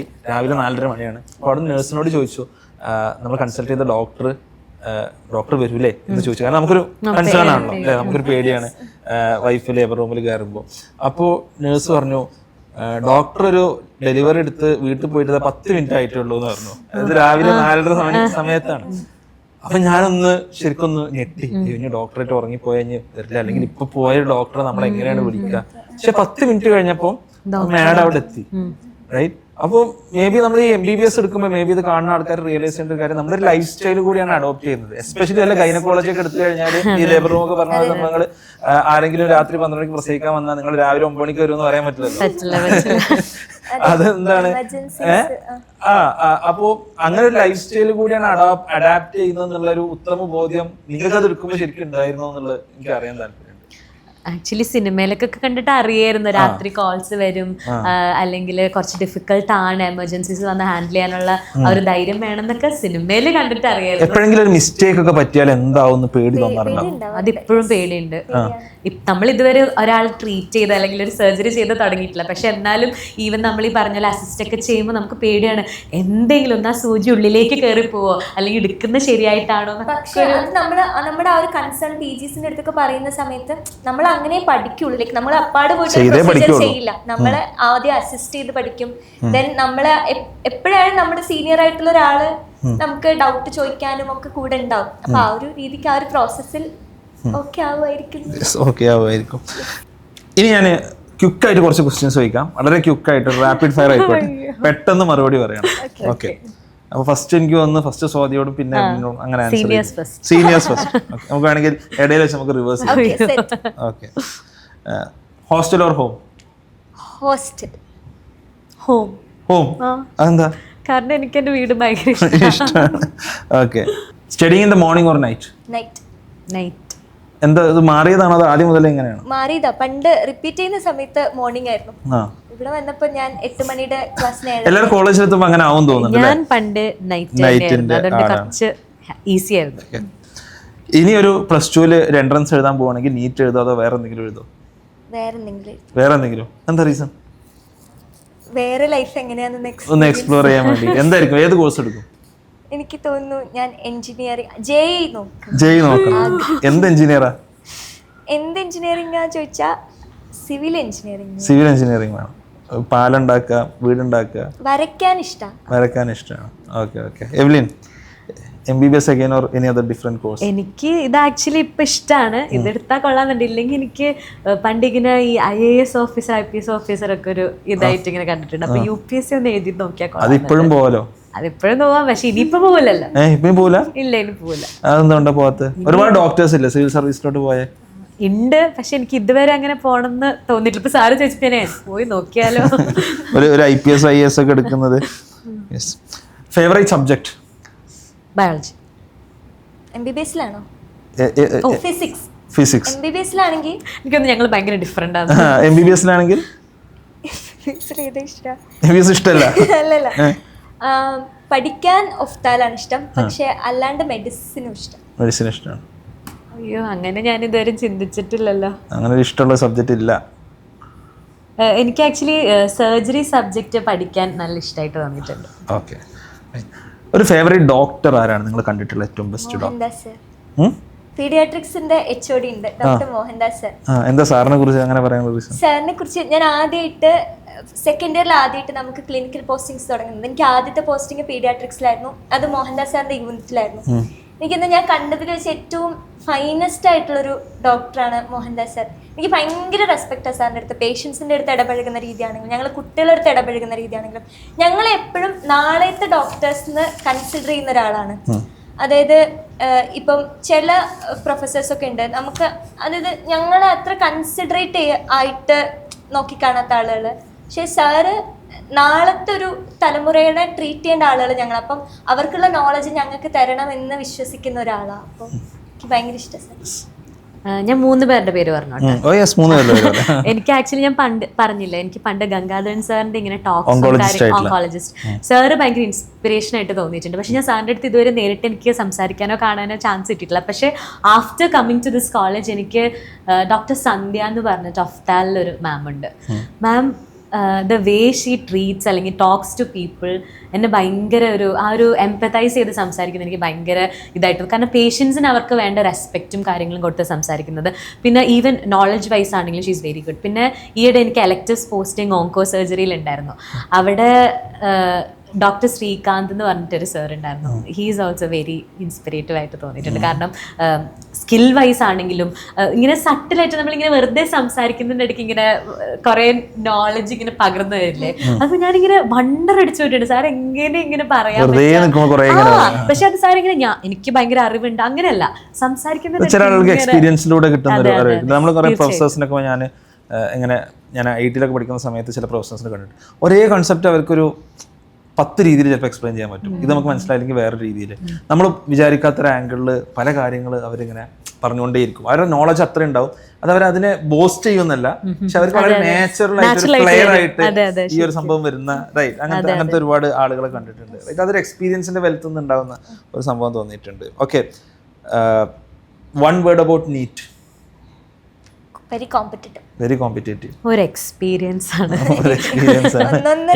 അതെ അതെ അതെ. 1 word about re-NEET ഇത്തവണ നടന്ന സിസ്റ്റം ഫെയിലിയർ. ഒരു കോമഡി ആയിട്ട് എനിക്ക് തോന്നി. കാരണം എന്തൊക്കെയാ നടക്കുന്നേ എന്ന് തോന്നിപ്പോയി. ഒരു ഒട്ടും അക്സെപ്റ്റ് ചെയ്യാൻ പറ്റാത്തൊരു. 1 word about MBBS. Vast. 1 word ആയിട്ട് ഒരുപാട് വഴികളിൽ ഒരു ബ്യൂട്ടിഫുൾ വഴി. ഒരു ബ്യൂട്ടിഫുൾ വഴി, അത്രേ ഉള്ളൂ. യെസ്. അപ്പോൾ വളരെ മനോഹരമായി തന്നെ നമ്മൾ ചോദിച്ച ചോദ്യങ്ങൾക്കൊക്കെ നമ്മുടെ റാപ്പിഡ് ഫയറിനൊക്കെ ഇവർ ആൻസർ ചെയ്ത് കഴിഞ്ഞു. നിങ്ങളുടെ ഒരു ജേർണിയിൽ നിങ്ങളുടെ പാരൻസിൻ്റെ ഒരു സപ്പോർട്ട് എത്രത്തോളം ഉണ്ടായിരുന്നു? എനിക്ക് ഞാൻ പറഞ്ഞല്ലോ, റിപ്പീറ്റ് ചെയ്യുന്ന സമയത്ത് നമുക്ക് ഇതുപോലെ തന്നെ കീപാഡ് ഫോണാണ്. എന്നിട്ട് അതും ആഴ്ചയിൽ 3 ഡേയ്സേ തരുള്ളൂ, അരമണിക്കൂർ സംസാരിക്കാൻ പറ്റും. റിപ്പീറ്റ് ചെയ്യുന്ന സമയത്ത് ഈ മാർക്കൊക്കെ കുറയുമ്പോൾ അല്ലെങ്കിൽ പഠിക്കാൻ പറ്റാത്തപ്പോൾ ഭയങ്കര ബ്രേക്ക് ഡൗൺ ആവുന്ന പോലെ തോന്നും. അപ്പോൾ നമ്മളിങ്ങനെ കാത്തിരിക്കും ഫോൺ കിട്ടിയിട്ട് ഒന്ന് അമ്മേനെയും ഡാഡിനെയും വിളിക്കാൻ വേണ്ടിയിട്ട്. അത് വിളിച്ചു കഴിഞ്ഞാൽ അവരൊന്നിപ്പോൾ മാർക്ക് എനിക്കിപ്പോൾ അത് പറയുമ്പോൾ ഭയങ്കര ഇമോഷണൽ ആവും. കാരണം ഞാൻ കരഞ്ഞായിരിക്കും ഇങ്ങനെ സംസാരിക്കുന്നത്. അപ്പോൾ അവരിങ്ങനെ പറയും കുഴപ്പമില്ല, മാർക്ക് കുറയുന്നൊന്നും പ്രശ്നമില്ല, എല്ലാം ശരിയാവും എന്നിട്ട് ഒരിക്കലും മാർക്ക് കുറഞ്ഞേനോ അല്ലെങ്കിൽ ഇത് കിട്ടില്ല എന്ന് തോന്നുമ്പോഴൊന്നും ഒരിക്കലും നിന്നെക്കൊണ്ട് പറ്റില്ല അല്ലെങ്കിൽ അത് വേണ്ട അങ്ങനെ ഒന്നും പറഞ്ഞിട്ടില്ല. ഇപ്പം കിട്ടിയില്ലെങ്കിൽ കുഴപ്പമില്ല, നീ ട്രൈ ചെയ്ത് നോക്ക്, അങ്ങനത്തെ ഒരു ഇതായിരുന്നു. അപ്പോൾ അതെനിക്ക് ഭയങ്കര ഒരു സപ്പോർട്ടായിട്ട്, കാരണം ഞാനതിനു വേണ്ടി വെയിറ്റ് ചെയ്യും. അത് കഴിഞ്ഞ് കഴിഞ്ഞാൽ എനിക്ക് ഹാപ്പിയായി. പിന്നെ എനിക്ക് പഠിക്കാനുള്ളൊരു എനർജി കിട്ടുന്ന പോലെ ആയിരുന്നു. അമ്മേനെ ഡാഡിനെ വിളിച്ച് അവർ ഒരുപാട് സഹായിച്ചിട്ടുണ്ട്. എൻ്റെ അനിയത്തിയാണെങ്കിലും അതെനിക്ക് എവിടെ വേണമെങ്കിലും ഞാൻ പറയും, അവരാണ് എൻ്റെ biggest support system. Even MBBS ആണെങ്കിലും എനിക്ക് ആവശ്യമുള്ള ഫ്രീഡം തരാറുണ്ട്. ഞാൻ എല്ലാം എൻ്റെ വീട്ടുകാരോട് ഷെയർ ചെയ്യും. അതിനാണെങ്കിലും എന്ത് ഹെൽപ്പ് വേണമെങ്കിലും എന്ത് സപ്പോർട്ടാണെങ്കിലും ഫുൾ ഫാമിലി, ഞാനൊരു ഫാമിലി ഗേളാന്ന് എനിക്ക് തോന്നാറുണ്ട്. എനിക്ക് തോന്നുന്നു +2 വരെ എൻ്റെ സ്റ്റഡീസ് ഏറ്റവും കൂടുതൽ പുഷ് ചെയ്ത ആൾ അച്ഛനായിരുന്നു. എനിക്ക് കുറച്ച് ബിഗ്ഗറായിട്ട് ഡ്രീം ചെയ്യണം എന്നുള്ളൊരു സംഭവം എൻ്റെ ഉള്ളിലേക്ക് കൊണ്ടുവന്നത് അച്ഛനാണ്. ഇപ്പം പക്ഷേ എൻ്റെ സ്റ്റഡീസ് കാര്യങ്ങളിലൊന്നും അങ്ങനെ ഇടപഴകാറില്ല. എനിക്ക് തോന്നുന്നു ഞാൻ ഉഴപ്പാനുള്ളൊരു റീസണും അതായിരിക്കും മേ ബി. കുറച്ചൊക്കെ പണ്ടത്തെ പോലെ ഒന്നും അത്ര പഠിക്കണില്ല എന്നുള്ള സത്യം. പിന്നെ ചേച്ചി ഞാൻ റിപ്പീറ്റ് ചെയ്യുന്ന ടൈമിലൊക്കെ എവ്ലിൻ പറഞ്ഞതുപോലെ ഭയങ്കര ബ്രേക്ക് ഡൗൺ ആവുന്ന സമയത്തൊക്കെ ഞാൻ ഫോണൊക്കെ കട്ടെടുത്ത് വിളിച്ചിട്ടുണ്ട് സങ്കടമായിട്ട്. അപ്പൊ ഒക്കെ അവൾ അത്രയ്ക്ക് മോട്ടിവേറ്റ് ചെയ്തിട്ടുണ്ട്. മൊത്തം ഫാമിലി, അമ്മ, അച്ഛൻ, ചേച്ചി എല്ലാവരും ഭയങ്കര സപ്പോർട്ട് ചെയ്യും. എല്ലാവരുടെ ലൈഫിൽ അവരുടെ ഫാമിലി. അതെ, നമ്മൾ ഇങ്ങനത്തെ ഒരു പ്രിപ്പറേഷനിൽ ശരിക്കും എനിക്ക് തോന്നുന്നത് കേൾക്കുന്ന പാരന്റ്സ് മനസ്സിലാക്കേണ്ടത് നമുക്കൊരു 1 year സപ്പോർട്ടാണ് വേണ്ടത് അല്ലേ. ഇപ്പോൾ ഒരു മാർക്ക് കുറഞ്ഞോ കൂടിയോ എന്നുള്ളതിലൊക്കെ അപ്പുറം നമ്മൾ what ever happens will be with you. എല്ലാവർക്കും നീറ്റ് കിട്ടോ ഇല്ല, എല്ലാവർക്കും JEE കിട്ടോ, എല്ലാവർക്കും ഏതെങ്കിലും കോമ്പറ്റേറ്റീവ് എക്സാം എല്ലാവർക്കും കിട്ടോ. ഈ സിസ്റ്റം ഡിസൈൻ ചെയ്തിട്ട് തന്നെ കുറേ ആളുകളെ എലിമിനേറ്റ് ചെയ്യാൻ വേണ്ടിയിട്ടാണ്. പക്ഷെ അവരെ ആ ബെസ്റ്റ് ആയിട്ടുള്ള ഒരു പെർഫോമൻസ് പുറത്തെടുക്കാൻ എന്ത് ചെയ്യുക, നമ്മുടെ ആ സ്റ്റുഡൻസിനെ ഹെൽപ്പ് ചെയ്യുന്ന ഒരു നല്ലൊരു സപ്പോർട്ട് സിസ്റ്റം പാരൻസിനുണ്ടെങ്കിൽ എന്തുണ്ടെങ്കിലും നമ്മളുണ്ട് കൂടെ എന്നുള്ളൊരു ധൈര്യം. എനിക്കൊന്ന് പല കുട്ടികളും ഒരു പക്ഷേ കിട്ടാത്ത കുട്ടികളുണ്ട്, അൺനെസസറി പ്രഷർ കൊടുക്കുന്ന. അതെ, അത് അവർ അറിഞ്ഞിട്ടാവില്ല, ചിലപ്പോൾ സ്നേഹം കൊണ്ട് തന്നെ ആയിരിക്കും പാരന്റ്സ് ചിലപ്പോൾ പ്രഷർ കൊടുക്കുന്നുണ്ടാവുക. പക്ഷെ എനിക്ക് തോന്നിയിട്ടുള്ളൊരു സംഭവം, പാരന്റ്സിൽ നിന്ന് കുട്ടികളെ എക്സ്പെക്ട് ചെയ്യുന്ന ഒരു സംഭവം, നിങ്ങൾക്ക് എന്ത് സംഭവിച്ചാലും to return back, we are here എന്നുള്ള ഒരു സെക്യൂരിറ്റി അവർക്ക് കൊടുക്കാൻ പറ്റാത്തതുകൊണ്ടാണ് അപ്പോൾ നമ്മൾ ചില സൂയിസൈഡ്സ് എങ്കിലും നമുക്ക് കേൾക്കേണ്ടി വരുന്നതെന്ന് എനിക്ക് തോന്നാറുണ്ട്. കാരണം ഞാൻ അവരെ ജഡ്ജ് ചെയ്യുകയോ കുറ്റപ്പെടുത്തുകയല്ല, കുട്ടികളെ സംബന്ധിച്ചിടത്തോളം ആ സെക്യൂരിറ്റി വളരെ പ്രധാനമാണ്. നിങ്ങൾക്ക് എന്ത് സംഭവിച്ചാലും ഇത് കിട്ടിയാലും കിട്ടിയില്ലെങ്കിലൊക്കെ will be there for you എന്നുള്ള. പല കുട്ടികളും ചിന്തിക്കുന്നുണ്ട്, പാരൻസ് അത്രത്തോളം അവർക്ക് വേണ്ടി സ്ട്രഗിൾ ചെയ്തിട്ടും ഞങ്ങൾക്കത് ഫോർ വാട്ട് എവർ റീസൺസ് തിരിച്ചു കൊടുക്കാൻ പറ്റുന്നില്ലല്ലോ എന്നുള്ള തോന്നൽ, ആ ഒരു കുറ്റബോധം അല്ലെ, ആ ഗിൽറ്റ് കുറെ ആളുകൾക്ക് ഉള്ളതായിട്ട് എനിക്ക് ഫീൽ ചെയ്യാറുണ്ട്. ആ ഗിൽറ്റാണ് പല സ്റ്റുഡൻസിനും എന്ത് ചെയ്യുന്നത് അൾട്ടിമേറ്റ്ലി ഒരു മെന്റൽ സ്ട്രെസ്സിലോട്ട്. പാരന്റ്സിന് വേണ്ടിയിട്ട്, പാരന്റ്സിനോട് അവർക്ക് അത്രയ്ക്ക് ഇഷ്ടമാണ്, തിരിച്ച് പാരന്റ്സിനും അവരോട് അത്രയ്ക്ക് ഇഷ്ടമാണ്. പക്ഷെ എവിടെയോ ഒരു സംതിങ് ഈസ് മിസ്സിങ് ആ എക്സ്പെക്ടേഷനിൽ എന്നുള്ള. ആ എക്സ്പെക്ടേഷൻ വളരെ തുറന്ന് പറയാൻ പാരൻസിന് പറ്റണം എന്ന് എനിക്ക് ഫീൽ ചെയ്യാറുണ്ട്. കുട്ടികൾക്ക് പറ്റിക്കോണമെന്നില്ല, കാരണം അവർ സ്ട്രെസ്ഡ് ഔട്ട് ആയിരിക്കും. പക്ഷെ പാരൻസിന് അത് എന്ത് ചെയ്യേണ്ടതുണ്ട്, പറ്റേണ്ടതുണ്ട് എന്ന് എനിക്ക് പേഴ്സണലി എനിക്ക് ഫീൽ ചെയ്യാറുണ്ട്. ആയിക്കോട്ടെ. ഇപ്പൊ സാറിന്റെ അടുത്ത് സംസാരിച്ചപ്പോൾ മനസ്സിലായി സാറിന്റെ അച്ഛൻ ഡോക്ടറാണ്, വൈഫ് ഡോക്ടറാണ്, സിസ്റ്റർ ഡോക്ടറാണ്. ഇങ്ങനെ ഒരു ഡോക്ടർ ഫാമിലിയുടെ ഇടയ്ക്ക് ഒരു എഞ്ചിനീയർ. എങ്ങനെയായിരുന്നു ഈ ഡോക്ടേഴ്സിന്റെ ഇടയ്ക്കുള്ള ഒരു ജീവിതം? ഞാൻ എന്തുകൊണ്ട് സാറ് വേറൊരു അല്ല, അത് തുടങ്ങുന്ന സമയത്ത് ഫാദർ മാത്രമേ ഡോക്ടറായിട്ടുള്ളൂ. അങ്ങനെ ഡോക്ടേഴ്സിന്റെ ഇടയിൽ ജീവിക്കാൻ എഞ്ചിനീയർ ആയി കഴിഞ്ഞിട്ടാണ് കല്യാണം കഴിച്ചത്. എന്റെ സിസ്റ്റർ എന്ന് പറഞ്ഞാൽ അനിയത്തിയാണ്. അപ്പൊ ഞാൻ പോയി കഴിഞ്ഞിട്ടാണ് അവർ ഡോക്ടർ. പക്ഷെ ഡെഫിനറ്റ്ലി നമ്മൾ ഫാദേഴ്സ് ഡോക്ടർ ആകുമ്പോൾ സ്വാഭാവികമായിട്ട് എനിക്കറിയാം ഒരുപാട് ഡോക്ടേഴ്സിന്റെ മക്കള് ഡോക്ടറാണ്, കാരണം അവർ ആ ലൈഫ് കണ്ടുവരുന്നുണ്ട്. അപ്പൊ എനിക്കും അങ്ങനെ ഒരു എനിക്ക് എന്റെ ഫാദറിന്റെ ഒരു ആഗ്രഹം ഉണ്ടായിരുന്നു ഞാൻ ഡോക്ടർ ആവണം. പക്ഷെ എനിക്ക് ചെറുപ്പത്തിൽ ആഗ്രഹം ഉണ്ടായിരുന്നു ഞാൻ ഡോക്ടർ ആവണം എന്നൊക്കെ. പിന്നെ 10th ആയപ്പോൾ എനിക്ക് റിയലൈസ് ചെയ്തു ഞാൻ മാത്സ് ആണ് ഞാൻ കുറച്ചും കൂടി സ്ട്രോങ് ആണ്. അപ്പോൾ 11th ആയപ്പോൾ മാത്സിൽ കോൺസെൻട്രേറ്റ് ചെയ്യാം, അപ്പോൾ മേ ബി എഞ്ചിനീയറിംഗ് ആയിരിക്കും എൻ്റെ ഒരു റൈറ്റ് ആയിട്ടുള്ള സംഭവം എന്ന് എനിക്ക് തോന്നി. പിന്നെയാണ് സിസ്റ്റർ അവൾ ജിപ്മറിലൊക്കെ പോയി അവൾ ഡോക്ടർ ആവുന്നത്. പിന്നെ എനിക്കിങ്ങനെ തോന്നാറുണ്ടായിരുന്നു, അതായത് എപ്പോഴും ഒരു ഡോക്ടർക്ക് വീട്ടിലുണ്ട് നല്ല, നമുക്ക് അതിന് ഒരുപാട് പ്രിവിലേജ് ഉണ്ട്. അതായത് ഒരു ഡോക്ടർ ഇപ്പൊ നിങ്ങൾക്ക് തന്നെ തോന്നാറുണ്ടാവില്ല, നിങ്ങളൊരു പ്രഷർ അയാൾ നോക്കി കൊടുക്കുമ്പോൾ അറ്റ്ലീസ്റ്റ് ഒരു സ്റ്റെതസ്കോപ്പ് എടുത്ത് വെക്കുമ്പോൾ അല്ലെ നമുക്ക് കിട്ടുന്നൊരു ഹാപ്പിനെസ്സും അവർക്ക് കിട്ടുന്നൊരു ഹാപ്പിനെസ്സും ഈവൻ കൺവീനിയൻസ് ഒക്കെ ഉണ്ട്. അപ്പൊ നമുക്കൊരു എൻ്റെ ഫാദർ ഡോക്ടർ ആയതുകൊണ്ട് ഇപ്പൊ നമ്മളൊരു സ്ഥലത്ത് പോകുമ്പോൾ ഒരു ഹോസ്പിറ്റലിൽ പോകുമ്പോൾ നമുക്ക് ആരും വെയിറ്റ് ചെയ്യണ്ട, നേരെ കയറി ചെല്ലാം. അതേപോലെ തന്നെ വീട്ടിൽ തന്നെ എന്തെങ്കിലും അസുഖം വരുമ്പോൾ ചെറിയ ഒരു മുറി ഉണ്ടായാൽ അത് കെട്ടാൻ വേണ്ടി നമ്മൾ ഹോസ്പിറ്റലിൽ പോകണ്ട. അതായത് ഞാൻ ഹോസ്പിറ്റലിൽ പോയതൊക്കെ വളരെ കുറവായിരിക്കും. അച്ഛൻ ഡോക്ടറായിട്ട് സാറിന് തന്നെ MBBS പഠിക്കാണ്ട് കുറെ കാര്യങ്ങളൊക്കെ അറിയായിരിക്കും. കുറച്ച് എന്താ പറയാ, കാൽപോൾ, ലിവോസിട്രസിൻ, പെപ്പാനിൻ, ഇങ്ങനത്തെ കുറെ സംഭവങ്ങൾ, അമോക്സിസിലിൻ. അതായത് ഒരു ജലദോഷം വന്നാൽ എന്ത് കഴിക്കണം, ഒരു തൊണ്ടവേദന വന്നാൽ ഏത് ആന്റിബയോട്ടിക് വേണമെങ്കിലും എടുക്കാം എന്നുള്ളതൊക്കെ അതൊക്കെ അറിയാം. അപ്പൊ അങ്ങനെയുള്ള കുറച്ച് സംഭവങ്ങളൊക്കെ ഉണ്ട്. എൻ്റെ ഫാദർ കാലിക്കറ്റ് മെഡിക്കൽ കോളേജിലാണ് പഠിച്ചത്. അപ്പൊ എനിക്ക് തോന്നുന്നു എൻ്റെ ചെറുപ്പത്തിലൊക്കെ എല്ലാ ഫ്രൈഡേയും father Calicut medical college travel ചെയ്യുന്നു. 24th batch. നിങ്ങൾ എത്ര ഏത് ബാച്ച്?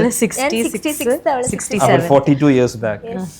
അപ്പോൾ ഫാദർ അപ്പോൾ എല്ലാ ഫ്രൈഡേയും എനിക്ക് തോന്നുന്നു കാലിക്കറ്റ് മെഡിക്കൽ കോളേജിൽ ട്രാവൽ ചെയ്യാറുണ്ടായിരുന്നു. ഇവിടെ ഓരോ ഫോറംസ് ഒക്കെ ഉണ്ടായിരുന്നു തോന്നുന്നുണ്ട്.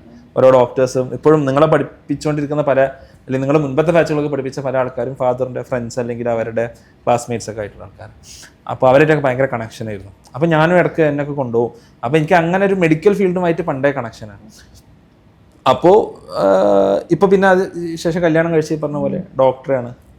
സാധാരണ ആൾക്കാർ ഡോക്ടറെ കല്യാണം കഴിക്കാൻ പാടില്ല എന്ന് പറഞ്ഞെടുത്ത് സാർ എന്തുകൊണ്ട് ഒരു ഡോക്ടർ അങ്ങനെ പറയാറുണ്ടോ? നിങ്ങൾക്കൊന്നും കല്യാണം കഴിക്കാൻ ആളെ കിട്ടാത്ത പ്രശ്നം ഒരു ഡോക്ടറുടെ ലൈഫ് ഒരു ഡോക്ടർക്ക് മനസ്സിലാക്കാൻ പറ്റും. പിന്നെ സാറിന് എന്റെ വൈഫ് നേരെ തിരിച്ചാ പറയാറ്, അതായത് ഒരു ഡോക്ടറെ കല്യാണം കഴിക്കാൻ നന്നായി എന്നാ പറയാറ് നോക്കിയിട്ട്. കാരണം രണ്ടാളും കൂടി ഫുള്ളി ബിസി ആയി പോകുമായിരുന്നു. പക്ഷെ ഈ പറഞ്ഞ പോലെ ഡോക്ടർ കല്യാണം കഴിക്കണം എന്ന് വിചാരിച്ച അങ്ങനെ കല്യാണം കഴിച്ചൊന്നുമില്ല. ഒരു ഡോക്ടർ കണ്ടു കുഴപ്പമില്ലാതെ തോന്നിയപ്പോൾ കല്യാണം കഴിച്ചു. പക്ഷെ കഴിഞ്ഞപ്പോൾ എനിക്ക് ഡോക്ടറുടെ ലൈഫ് കുറച്ചുകൂടി ആഴത്തിൽ മനസ്സിലായി. കാരണം ഈ ഫാദറൊക്കെ നമ്മൾ ഈ പറഞ്ഞ പോലെ ജനിക്കുന്നതിന് മുമ്പേ ഡോക്ടറായി വന്നതാണ്. ഇപ്പൊ എൻ്റെ വൈഫ് ഹൗസ് സർജൻസി ആയ സമയത്താണ് ഞാൻ അപ്പോഴായിരുന്നു നമ്മുടെ മാരേജ്. പിന്നെ അതിന്റെ ഇടയിൽ ഞങ്ങൾക്ക് കുട്ടികളുണ്ടായി. പിന്നെ അവള് PG പ്രിപ്പയർ ചെയ്യുന്നു. PG പ്രിപ്പയർ ചെയ്യുന്നൊന്നും സത്യം പറഞ്ഞാല് എനിക്ക് ഈ PG സമയത്തേക്കാളും എനിക്കിപ്പോൾ ആലോചിക്കുമ്പോൾ ഈ PG പ്രിപ്പറേഷൻ സമയത്തെ കുറിച്ചാണ് എനിക്ക് തോന്നുന്നത്. അതായത് ഒരു ദിവസം നിങ്ങളോട് വെച്ചായിരിക്കും കോവിഡ് സമയമാണ്. അപ്പോൾ എനിക്ക് തോന്നുന്നു PG പ്രിപ്പറേഷൻ ക്ലാസ് ഒക്കെ രാവിലെ 9 മണി മുതൽ രാത്രി 9 മണി വരെയാണ് അല്ലേ? ഈ കോച്ചിങ് സെന്റേഴ്സിലൊക്കെ ക്ലാസ് അത്രയും 10-12 മണിക്കൂറൊക്കെ ക്ലാസ്സസ് ഉണ്ടാവും. ഇത് കഴിഞ്ഞ് വന്നിട്ട് എക്സാമിന് എനിക്കിപ്പോഴും ഓർമ്മയുണ്ട്. ഞാൻ ഒരിക്കലും ലൈഫിൽ മറക്കാത്തൊരു സംഭവം എന്താ വെച്ചാൽ PG എക്സാമിന് ഇപ്പോൾ ഇവിടെ ഇങ്ങനെ പ്രിപ്പയർ ചെയ്തിട്ട് എക്സാമിൻ്റെ ഹാൾ ടിക്കറ്റ് വന്നു. ഒരാഴ്ച കഴിഞ്ഞ എക്സാമാണ്. അപ്പോൾ അപ്പൊ ഞാനിങ്ങനെ ഓരോ ദിവസവും ഞാനിങ്ങനെ കൗണ്ട് ചെയ്തിരിക്കും. കാരണം ചെറിയൊരു മോനുണ്ട്, അപ്പം അവള് പഠിക്കുമ്പോൾ ഞാനും പരമാവധി മോനെ നോക്കാനൊക്കെ ഹെൽപ്പ് ചെയ്യും, സപ്പോർട്ട് ചെയ്യും, അതും പ്രധാനമാണല്ലോ. അപ്പോൾ ഇതൊന്ന് കഴിഞ്ഞ് കിട്ടിയിരുന്നെങ്കിൽ എന്നുള്ള ഇത് എനിക്ക് തോന്നുന്നു അവളെക്കാളും കൂടുതൽ. അപ്പോൾ ഈ ഒരു ഹാൾ ടിക്കറ്റ് വന്ന് ഒരു 3 ദിവസം 4 ദിവസം എക്സാമിന് പോകാൻ വേണ്ടി ഇങ്ങനെ റെഡിയായി നിൽക്കുന്ന സമയത്താണ് എക്സാം ക്യാൻസൽ ചെയ്തു എന്ന് പറഞ്ഞിട്ട് പ്രഖ്യാപിക്കുന്നത്. എന്നിട്ട് ഒരു 6 മാസത്തിനപ്പുറമാണ് എന്ത് ചെയ്യുന്നത്, എക്സാം. അന്ന് രാത്രി ഞാനൊരു കരച്ചിൽ കരച്ചിട്ടുണ്ട്. ഞാൻ സത്യം ലിറ്ററലി ഞാൻ എന്ത് ചെയ്തിട്ടുണ്ട്, ഞാൻ അന്ന് കരഞ്ഞിട്ടുണ്ട്. കാരണം ഈ പറഞ്ഞ പോലെ ഈ 19 സബ്ജക്റ്റ് ഇതിന് പഠിക്കണം. അപ്പം എനിക്ക് സത്യം പറഞ്ഞാൽ അവളുടെ ഒരു സ്ട്രഗിൾ കണ്ടിട്ട്, ഈ PG എക്സാമിന് വേണ്ടിയിട്ടുള്ള സ്ട്രഗിൾ കണ്ടിട്ട്, അയ്യോ ഇനി ഇതൊരു 6 മാസം കൂടി ഞാനിത് കാണണല്ലോ എന്ന് ആലോചിച്ചിട്ടാണ് എന്ത് ചെയ്യുന്നത്, ഞാൻ അത്രയും അന്ന് ഇമോഷണലാണ്. ഞാൻ ലൈഫിൽ ഇമോഷണൽ ആയിട്ടുള്ള സന്ദർഭങ്ങളൊക്കെ വളരെ കുറവാണ്. അതിൽ വൺ ഓഫ് ദ സന്ദർഭങ്ങളാണിത്. 151 മെഡിക്കൽ കോളേജിലെ റേഡിയോളജി. എനിക്കിത് മാമിന്റെ ഒപ്പം തന്നെ ആ ജേർണിയിൽ ആ പ്രോസസ്സിൽ കടന്നു പോയിട്ടുണ്ട്. ഞാൻ ശരിക്കും കടന്നു പോയിട്ടുണ്ട്. പിന്നെ അതേപോലെ തന്നെ ഈ പറഞ്ഞ പോലെ അത്രയും ഫ്രീ ആയൊരു സമയത്ത് നല്ല പഠിക്കുന്നത്. ഈ പറഞ്ഞ പോലെ എനിക്ക് അറിയിക്കാം, കല്യാണം കഴിഞ്ഞ് ഒരു കുട്ടിയുണ്ട്, അന്ന് മോന് 2 വയസ്സുള്ള സമയത്താണ് അപ്പോഴും പഠിക്കുന്നത്. പക്ഷെ എനിക്ക് തോന്നുന്നു ആ സ്ട്രഗിളൊക്കെ ഉള്ളതാണ് നമ്മളെ പഠനത്തിന് ഏറ്റവും നല്ലതെന്ന്. ഇപ്പൊ പല ആൾക്കാരും ഇപ്പൊ ഇങ്ങനെ പറയാറുണ്ട്, നമുക്ക് പഠിക്കാൻ പറ്റുമോ ഇല്ലേ. അപ്പോൾ എനിക്ക് തോന്നിയിട്ടുള്ള ഏറ്റവും വലിയ ലെസൺ എന്താന്ന് വെച്ചാല്, ഇപ്പൊ ഈവൻ നീറ്റിന് റിപ്പീറ്റ് ചെയ്യുമ്പോൾ ചില ആൾക്കാർക്ക് ഒരുപാട് സൗകര്യങ്ങളുണ്ടാവും, ചില ആൾക്കാർക്ക് അത്ര സൗകര്യങ്ങളില്ല. നമ്മളെ കൺസ്ട്രെയിൻസ് ആണ് നമ്മളെ സ്ട്രോങ്ങർ ആക്കി മാറ്റുന്നത് എന്നുള്ളത് എനിക്ക് ആ ഒരു ജേണിയിൽ എനിക്ക് ഇങ്ങനെ തോന്നാറുണ്ട്. ഒരു കുട്ടി ഉണ്ട് എന്നുള്ളത്, അല്ലെങ്കിൽ നമുക്കൊരു മദറാണ് എന്നുള്ളത് എന്തല്ല, നമുക്കൊരു ഡിസഡ്വാൻറ്റേജ് ഒന്നല്ല, നമുക്ക് ശരിക്കും ഒരു പക്ഷേ നമ്മളെ കൂടുതൽ സ്ട്രോങ്ങർ ആക്കുന്ന ഒരു സംഭവം. ലൈക്ക് ഇങ്ങനത്തെ ഒരു മദർഹുഡ് എന്നുള്ളത് മാത്രമല്ല, പല രീതിയിലുള്ള സ്ട്രഗിൾസ്, ചാലഞ്ചസ് പല ആൾക്കാർക്കും ഉണ്ടാവും. അതാണെന്നുള്ളത് എനിക്ക് ഫീൽ ചെയ്തിട്ടുണ്ട്. രണ്ടാമത്തെ, അത് കഴിഞ്ഞ് ഈ PG ലൈഫൊക്കെ ആയപ്പോൾ ശരിക്കും അത് കണ്ടിട്ടുണ്ട്. PG ലൈഫ് എനിക്ക് തോന്നുന്നു ഫസ്റ്റ് ഇയർ സെക്കൻഡ് ഇയർ ഒക്കെ ഭയങ്കര ശ്രമം. എനിക്ക് നിങ്ങളോട് ഡിസ്കസ് ചെയ്യാൻ തോന്നിയൊരു സംഭവം, ഈ പറഞ്ഞ പോലെ ഒരു സീനിയോറിറ്റി ഇതിലൊക്കെ വരുന്ന സമയത്ത് കുറെ ഒരു കൈൻഡ് ഓഫ് കുറച്ചൊരു ടോക്സിസിറ്റി, ഒരു ഹൈറാർക്കി വളരെ കൂടുതലാണ് മെഡിസിനിൽ എന്നുള്ളത് ഞാൻ പുറത്തുനിന്ന് ഇങ്ങനെ നോക്കുമ്പോൾ. ഒരു കോർപ്പറേറ്റ് ലൈഫിലായിരുന്നു ഞാൻ ഉണ്ടായിരുന്നു ആ സമയത്ത്. അപ്പൊ കോർപ്പറേറ്റ് ലൈഫ് ഒന്ന് നോക്കുമ്പോൾ എനിക്ക് അങ്ങനെയൊക്കെ ഫീൽ ചെയ്യാറുണ്ട്. എന്നാലും അൾട്ടിമേറ്റ്ലി ഒരു ഡോക്ടറെ കൊണ്ടുള്ള എന്താ പറയാ ഒരു ഗുണം, നമ്മൾ അവരിങ്ങനെ എപ്പോഴും ഇങ്ങനെ ഓരോ കേസസ് എനിക്ക് ഫുള്ള് മനസ്സിലാവുന്നില്ല, എന്നാലും ഓരോ കേസസ് ഒക്കെ ഡിസ്കസ് ചെയ്യുമ്പോൾ ഓരോ ആളുകളുടെ ലൈഫിൽ എന്തൊക്കെയോ ഒരു ഇമ്പാക്ട് ഉണ്ടാക്കാൻ മേ ബി നമ്മളെക്കാളും ബെറ്റർ ആയിട്ട് നിങ്ങളെ പോലത്തെ ആളുകൾക്ക് സാധിക്കും എന്നുള്ളത് എന്ത് ചെയ്യാറുണ്ട് തോന്നിയിട്ടുണ്ട്. പക്ഷെ ഈ സ്ട്രഗിൾസ് ഒക്കെ ശരിക്കും മനസ്സിലാക്കിയിട്ട് വേണം ഇതിലോട്ട് വരാൻ. എന്നെ പല ആൾക്കാർ ഇതിൽ ഡീമോട്ടിവേറ്റിംഗ് ആയി കാണാൻ ഞാൻ ഇതൊക്കെ പറയാറുണ്ട്. ഇന്ന് ഞാൻ അധികം പറഞ്ഞിട്ടില്ല നിങ്ങളുടെ മുമ്പിൽ. പക്ഷെ എന്താ പറയാ, ഈ ഒരു സ്ട്രഗിൾസ് ഒക്കെ അറിഞ്ഞിട്ട് വേണം വരാൻ. അതെനിക്ക് തോന്നിയിട്ടുണ്ട്. സ്ട്രഗിൾസും ഉണ്ട്, സാറ്റിസ്ഫാക്ഷനും ഉണ്ട്. അതുണ്ടാവും, ഒരു പീക്ക് സാറ്റിസ്ഫാക്ഷൻ നമുക്ക് പലപ്പോഴും കിട്ടുന്നു. കാരണം പലപ്പോഴും ആൾക്കാർ വിചാരിക്കുന്ന ഒരു കാര്യമാണ്, നീറ്റ് പാസ്സായി കഴിഞ്ഞാൽ എല്ലാം റെഡി ആയി എന്നുള്ളൊരു വിചാരം. ഇറ്റ്സ് ജസ്റ്റ് ഒരു എൻട്രി ടു ദാറ്റ് ആണ്. അപ്പോൾ നീറ്റ് കഴിഞ്ഞ ഒരു വലിയ ജേർണി ബാക്കിയുണ്ട്. 5.5 വർഷം MBBS, പിന്നെ സ്പെഷ്യലൈസേഷൻ 3-4 വർഷം, സൂപ്പർ സ്പെഷ്യലൈസേഷൻ. നമ്മുടെ ലൈഫിൽ ഇപ്പൊ 10ാം ക്ലാസ് എന്ന് പറയും ഫുൾ A+ കിട്ടിയ എല്ലായി, +2 അങ്ങനെ എല്ലാ പോയിന്റിലും നമ്മൾ അങ്ങനെ വിചാരിക്കും. പക്ഷെ MBBSന്റെ കേസിൽ അത് കയറി കഴിഞ്ഞാൽ MBBS അത് എല്ലാ കോഴ്സിലും അങ്ങനെ തന്നെയാണ്. ഈവൻ നിങ്ങൾ ജെയ്ക്ക് പോയിട്ട് നിങ്ങളൊരു BTech എടുത്തു കഴിഞ്ഞാൽ ഇഷ്ടംപോലെ പഠിക്കാനുള്ളത് എപ്പോഴാ ഈ 12th കഴിഞ്ഞിട്ട്. എനിക്ക് തോന്നുന്നു ജെയുടെ ഒക്കെ കേസിൽ ഇപ്പൊ അത് ക്രാക്ക് ചെയ്ത് നമ്മള് BTech MTech കഴിഞ്ഞാൽ പിന്നെ കുറച്ചുകൂടെ വർക്ക് ലൈഫ് ആ രീതിക്ക് പോകില്ലേ. നമ്മുടെ കേസിൽ ഇപ്പൊ MBBS MD DM അത് കഴിഞ്ഞ് ഫെലോഷിപ്പ് അങ്ങനെ ഈ പഠനം ലൈഫ് ലോങ് ലേണിംഗ്. യെസ്, അത് എനിക്ക് തോന്നുന്നു കറക്റ്റാന്ന് തോന്നിയിട്ടുണ്ട്. കാരണം ഇത് പറഞ്ഞാൽ നമ്മളൊരു 12 years ഒക്കെ നമുക്ക് എസ്പെഷ്യലി MBBS കഴിഞ്ഞാൽ PG എന്നുള്ളതാണ് ഭൂരിഭാഗം ആൾക്കാരുടെയും മുമ്പിലുള്ള ഒരു ഓപ്ഷൻ എന്നുള്ളത്. അപ്പോൾ ഒരു 12 years അങ്ങനെ പോകാനുള്ള ഒരു മനസാന്നിധ്യം നമുക്ക് വേണം. പക്ഷേ എഞ്ചിനീയറിംഗ് നമുക്ക് മേ ബി MTech എടുക്കണമെങ്കിൽ നമുക്കൊന്ന് ഡൈവേർട്ട് ചെയ്ത് പോകാനും മറ്റൊക്കെയുള്ള ഓപ്ഷൻസ് കുറച്ചുകൂടി ഉണ്ട്. പക്ഷേ ഏണിംഗ് അപ്പോഴേ നിങ്ങൾ തുടങ്ങുന്നുണ്ട് എന്നുള്ളത് PG ഭയങ്കര കുറവാണ് compared to the work. Yes, അവർ ചെയ്യുന്നൊരു വർക്ക് അനുസരിച്ച് കുറവാണെന്നുള്ളത് ശരിയാണ്. നമുക്കൊരു PG ഒക്കെ എനിക്ക് തോന്നുന്നത് 55,000 ഒക്കെയാണ് അല്ലേ ഒരു റെസിഡന്റിന്, ജൂനിയർ റെസിഡന്റിന് സ്റ്റൈപ്പൻഡ് ആയിട്ടുള്ളത്. പക്ഷെ അതിനേക്കാൾ എത്രയോ പണി അവർ എടുക്കുന്നുണ്ട്, ഭയങ്കരമായിട്ട് വർക്ക് ചെയ്യുന്നുണ്ട്. അപ്പൊ എനിക്ക് പറഞ്ഞ പോലെ വൈഫിന്റെ ഒക്കെ ഒരു വർക്ക് കാണുന്നതുകൊണ്ട് ശരിക്കും അറിയാം അത്രയും വർക്ക് ചെയ്തിട്ടാണ് അവർ. പക്ഷെ പുറത്തുള്ള ഒരാൾക്ക് പറഞ്ഞത് എത്രത്തോളം വൈഫിന്റെ കാണുന്നുണ്ട് അത് മനസ്സിലാകുന്നുണ്ട്. ഇതുമായിട്ടൊരു ബന്ധമില്ലാത്ത ഒരാൾ വിചാരിക്കും 55 ഒക്കെ അത്യാവശ്യം റീസണബിൾ ആയിട്ടുള്ള ഒരു എമൗണ്ട് അല്ലേന്ന് വിചാരിക്കുന്ന ആളുകൾ ഉണ്ടാവും. ഒരു 26-27 അങ്ങനെ. പക്ഷെ ഹൗസ് സർജൻസിക്കൊക്കെ ആണെങ്കിൽ 27 ആണ് പെർ മന്ത്. അതെന്ന് പറഞ്ഞു കഴിഞ്ഞാൽ 1000 താഴെ ഒരു ദിവസം 24 മണിക്കൂർ വർക്ക് ചെയ്തിട്ട് ഒരു വർഷത്തിൽ ആകെ 15 കാഷ്വൽ ലീവ് എടുക്കാൻ പറ്റും. ഓണത്തിന് ലീവ് ഇല്ല, വിഷുവിന്. അതാണ് അടുത്തൊരു സംഭവം. അതായത് കാഷ്വൽ ലീവ് എന്നുള്ളത് 15 കാഷ്വൽ ലീവ് ആണ്. അതിൽ പബ്ലിക് ഹോളിഡേസ് ഒന്നും പെടില്ല. എനിക്ക് തോന്നുന്നു സൺഡേസ് മാത്രം ഒഴിവാക്കി കഴിഞ്ഞാൽ സൺഡേസും ഇല്ല.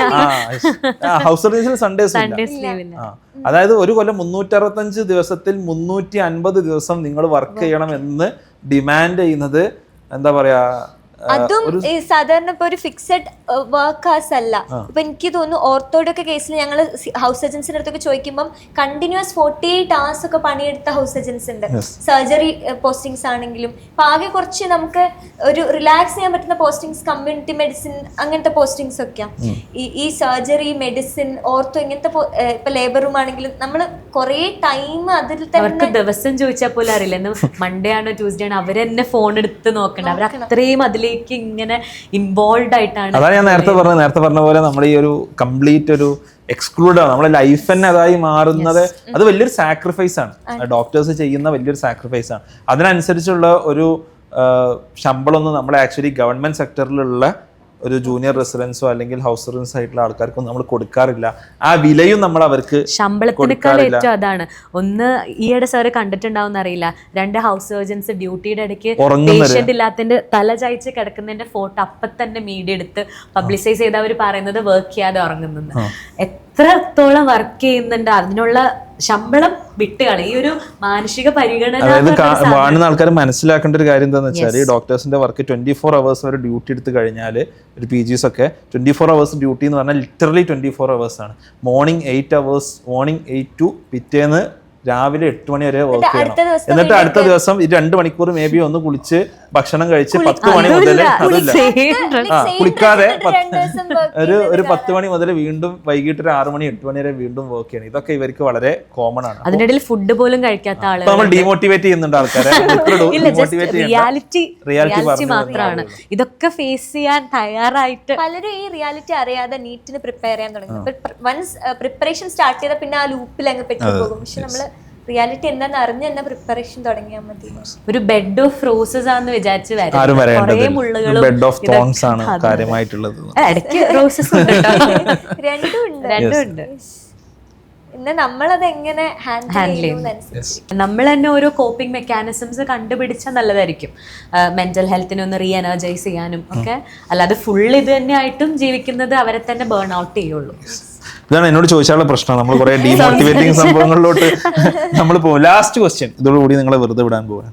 അപ്പോൾ നിങ്ങളിപ്പോൾ ഒരു നീറ്റ് ആസ്പിറൻ്റ് ആയിട്ടുള്ള നീറ്റ് പ്രിപ്പറേഷന് വളരെ തളർന്നിരിക്കുന്ന ഒരു കുട്ടി നിങ്ങളുടെ മുമ്പിൽ വന്നു എന്ന് വിചാരിക്കുക. 1 മിനിറ്റ് നിങ്ങൾക്ക് അവരോട് സംസാരിക്കാൻ അവസരമുണ്ട്. സ്വാതി എന്ത് പറയും? എവ്ലിൻ ആ കുട്ടിയോട് എന്ത് പറയും? ഞാൻ തൊട്ട് മുന്നേ പറഞ്ഞുള്ളൂ, ആദ്യം ഇത് തന്നെയാണോ നിങ്ങൾക്ക് വേണ്ടത്, അതായത് MBBS തന്നെയാണോ നിങ്ങൾ മനസ്സിന്ന് ആഗ്രഹമുള്ള ഒരു പ്രൊഫഷൻ ആദ്യം മനസ്സിലാക്കണം. ഒരു പ്രോപ്പർ റിയാലിറ്റി ചെക്ക് നടത്തിയിട്ട് ഇതാണ് വേണ്ടതെന്നുണ്ടെങ്കിൽ എനിക്ക് തോന്നുന്നു ഒരു 3 അറ്റംപ്റ്റ് വരെയൊക്കെ പോകുന്നത് എൻ്റെ പേഴ്സണൽ ഒപ്പീനിയൻ ആണ്. ഓൾ ഡിപ്പെൻഡ്സ് ഓൺ യു, നിങ്ങളുടെ ഡ്രീം കാര്യങ്ങളൊക്കെ. ഒരു 3 അറ്റംപ്റ്റ് വരെയൊക്കെ നമുക്ക് വേണമെങ്കിൽ പോവാം. പക്ഷെ too many years ഇതിൽ വേസ്റ്റ് ആക്കരുതെന്നാണ് എനിക്ക് തോന്നുന്നത്. എന്റെ അഭിപ്രായം 2 അറ്റംപ്റ്റ് മാക്സിമം. 2 അറ്റംപ്റ്റ്. അത് ഞാൻ അത്ര ആഗ്രഹമുള്ള ഒരു കുട്ടിക്കാണ് പറയുന്നത്. വെറുതെ പാരന്റ്സ് പറഞ്ഞിട്ടോ അല്ലെങ്കിൽ വേറെ ആരെങ്കിലും പറഞ്ഞിട്ടോ പോവരുത്. കാരണം ലാസ്റ്റ് പണിയെടുക്കേണ്ടത് നിങ്ങളാണ്.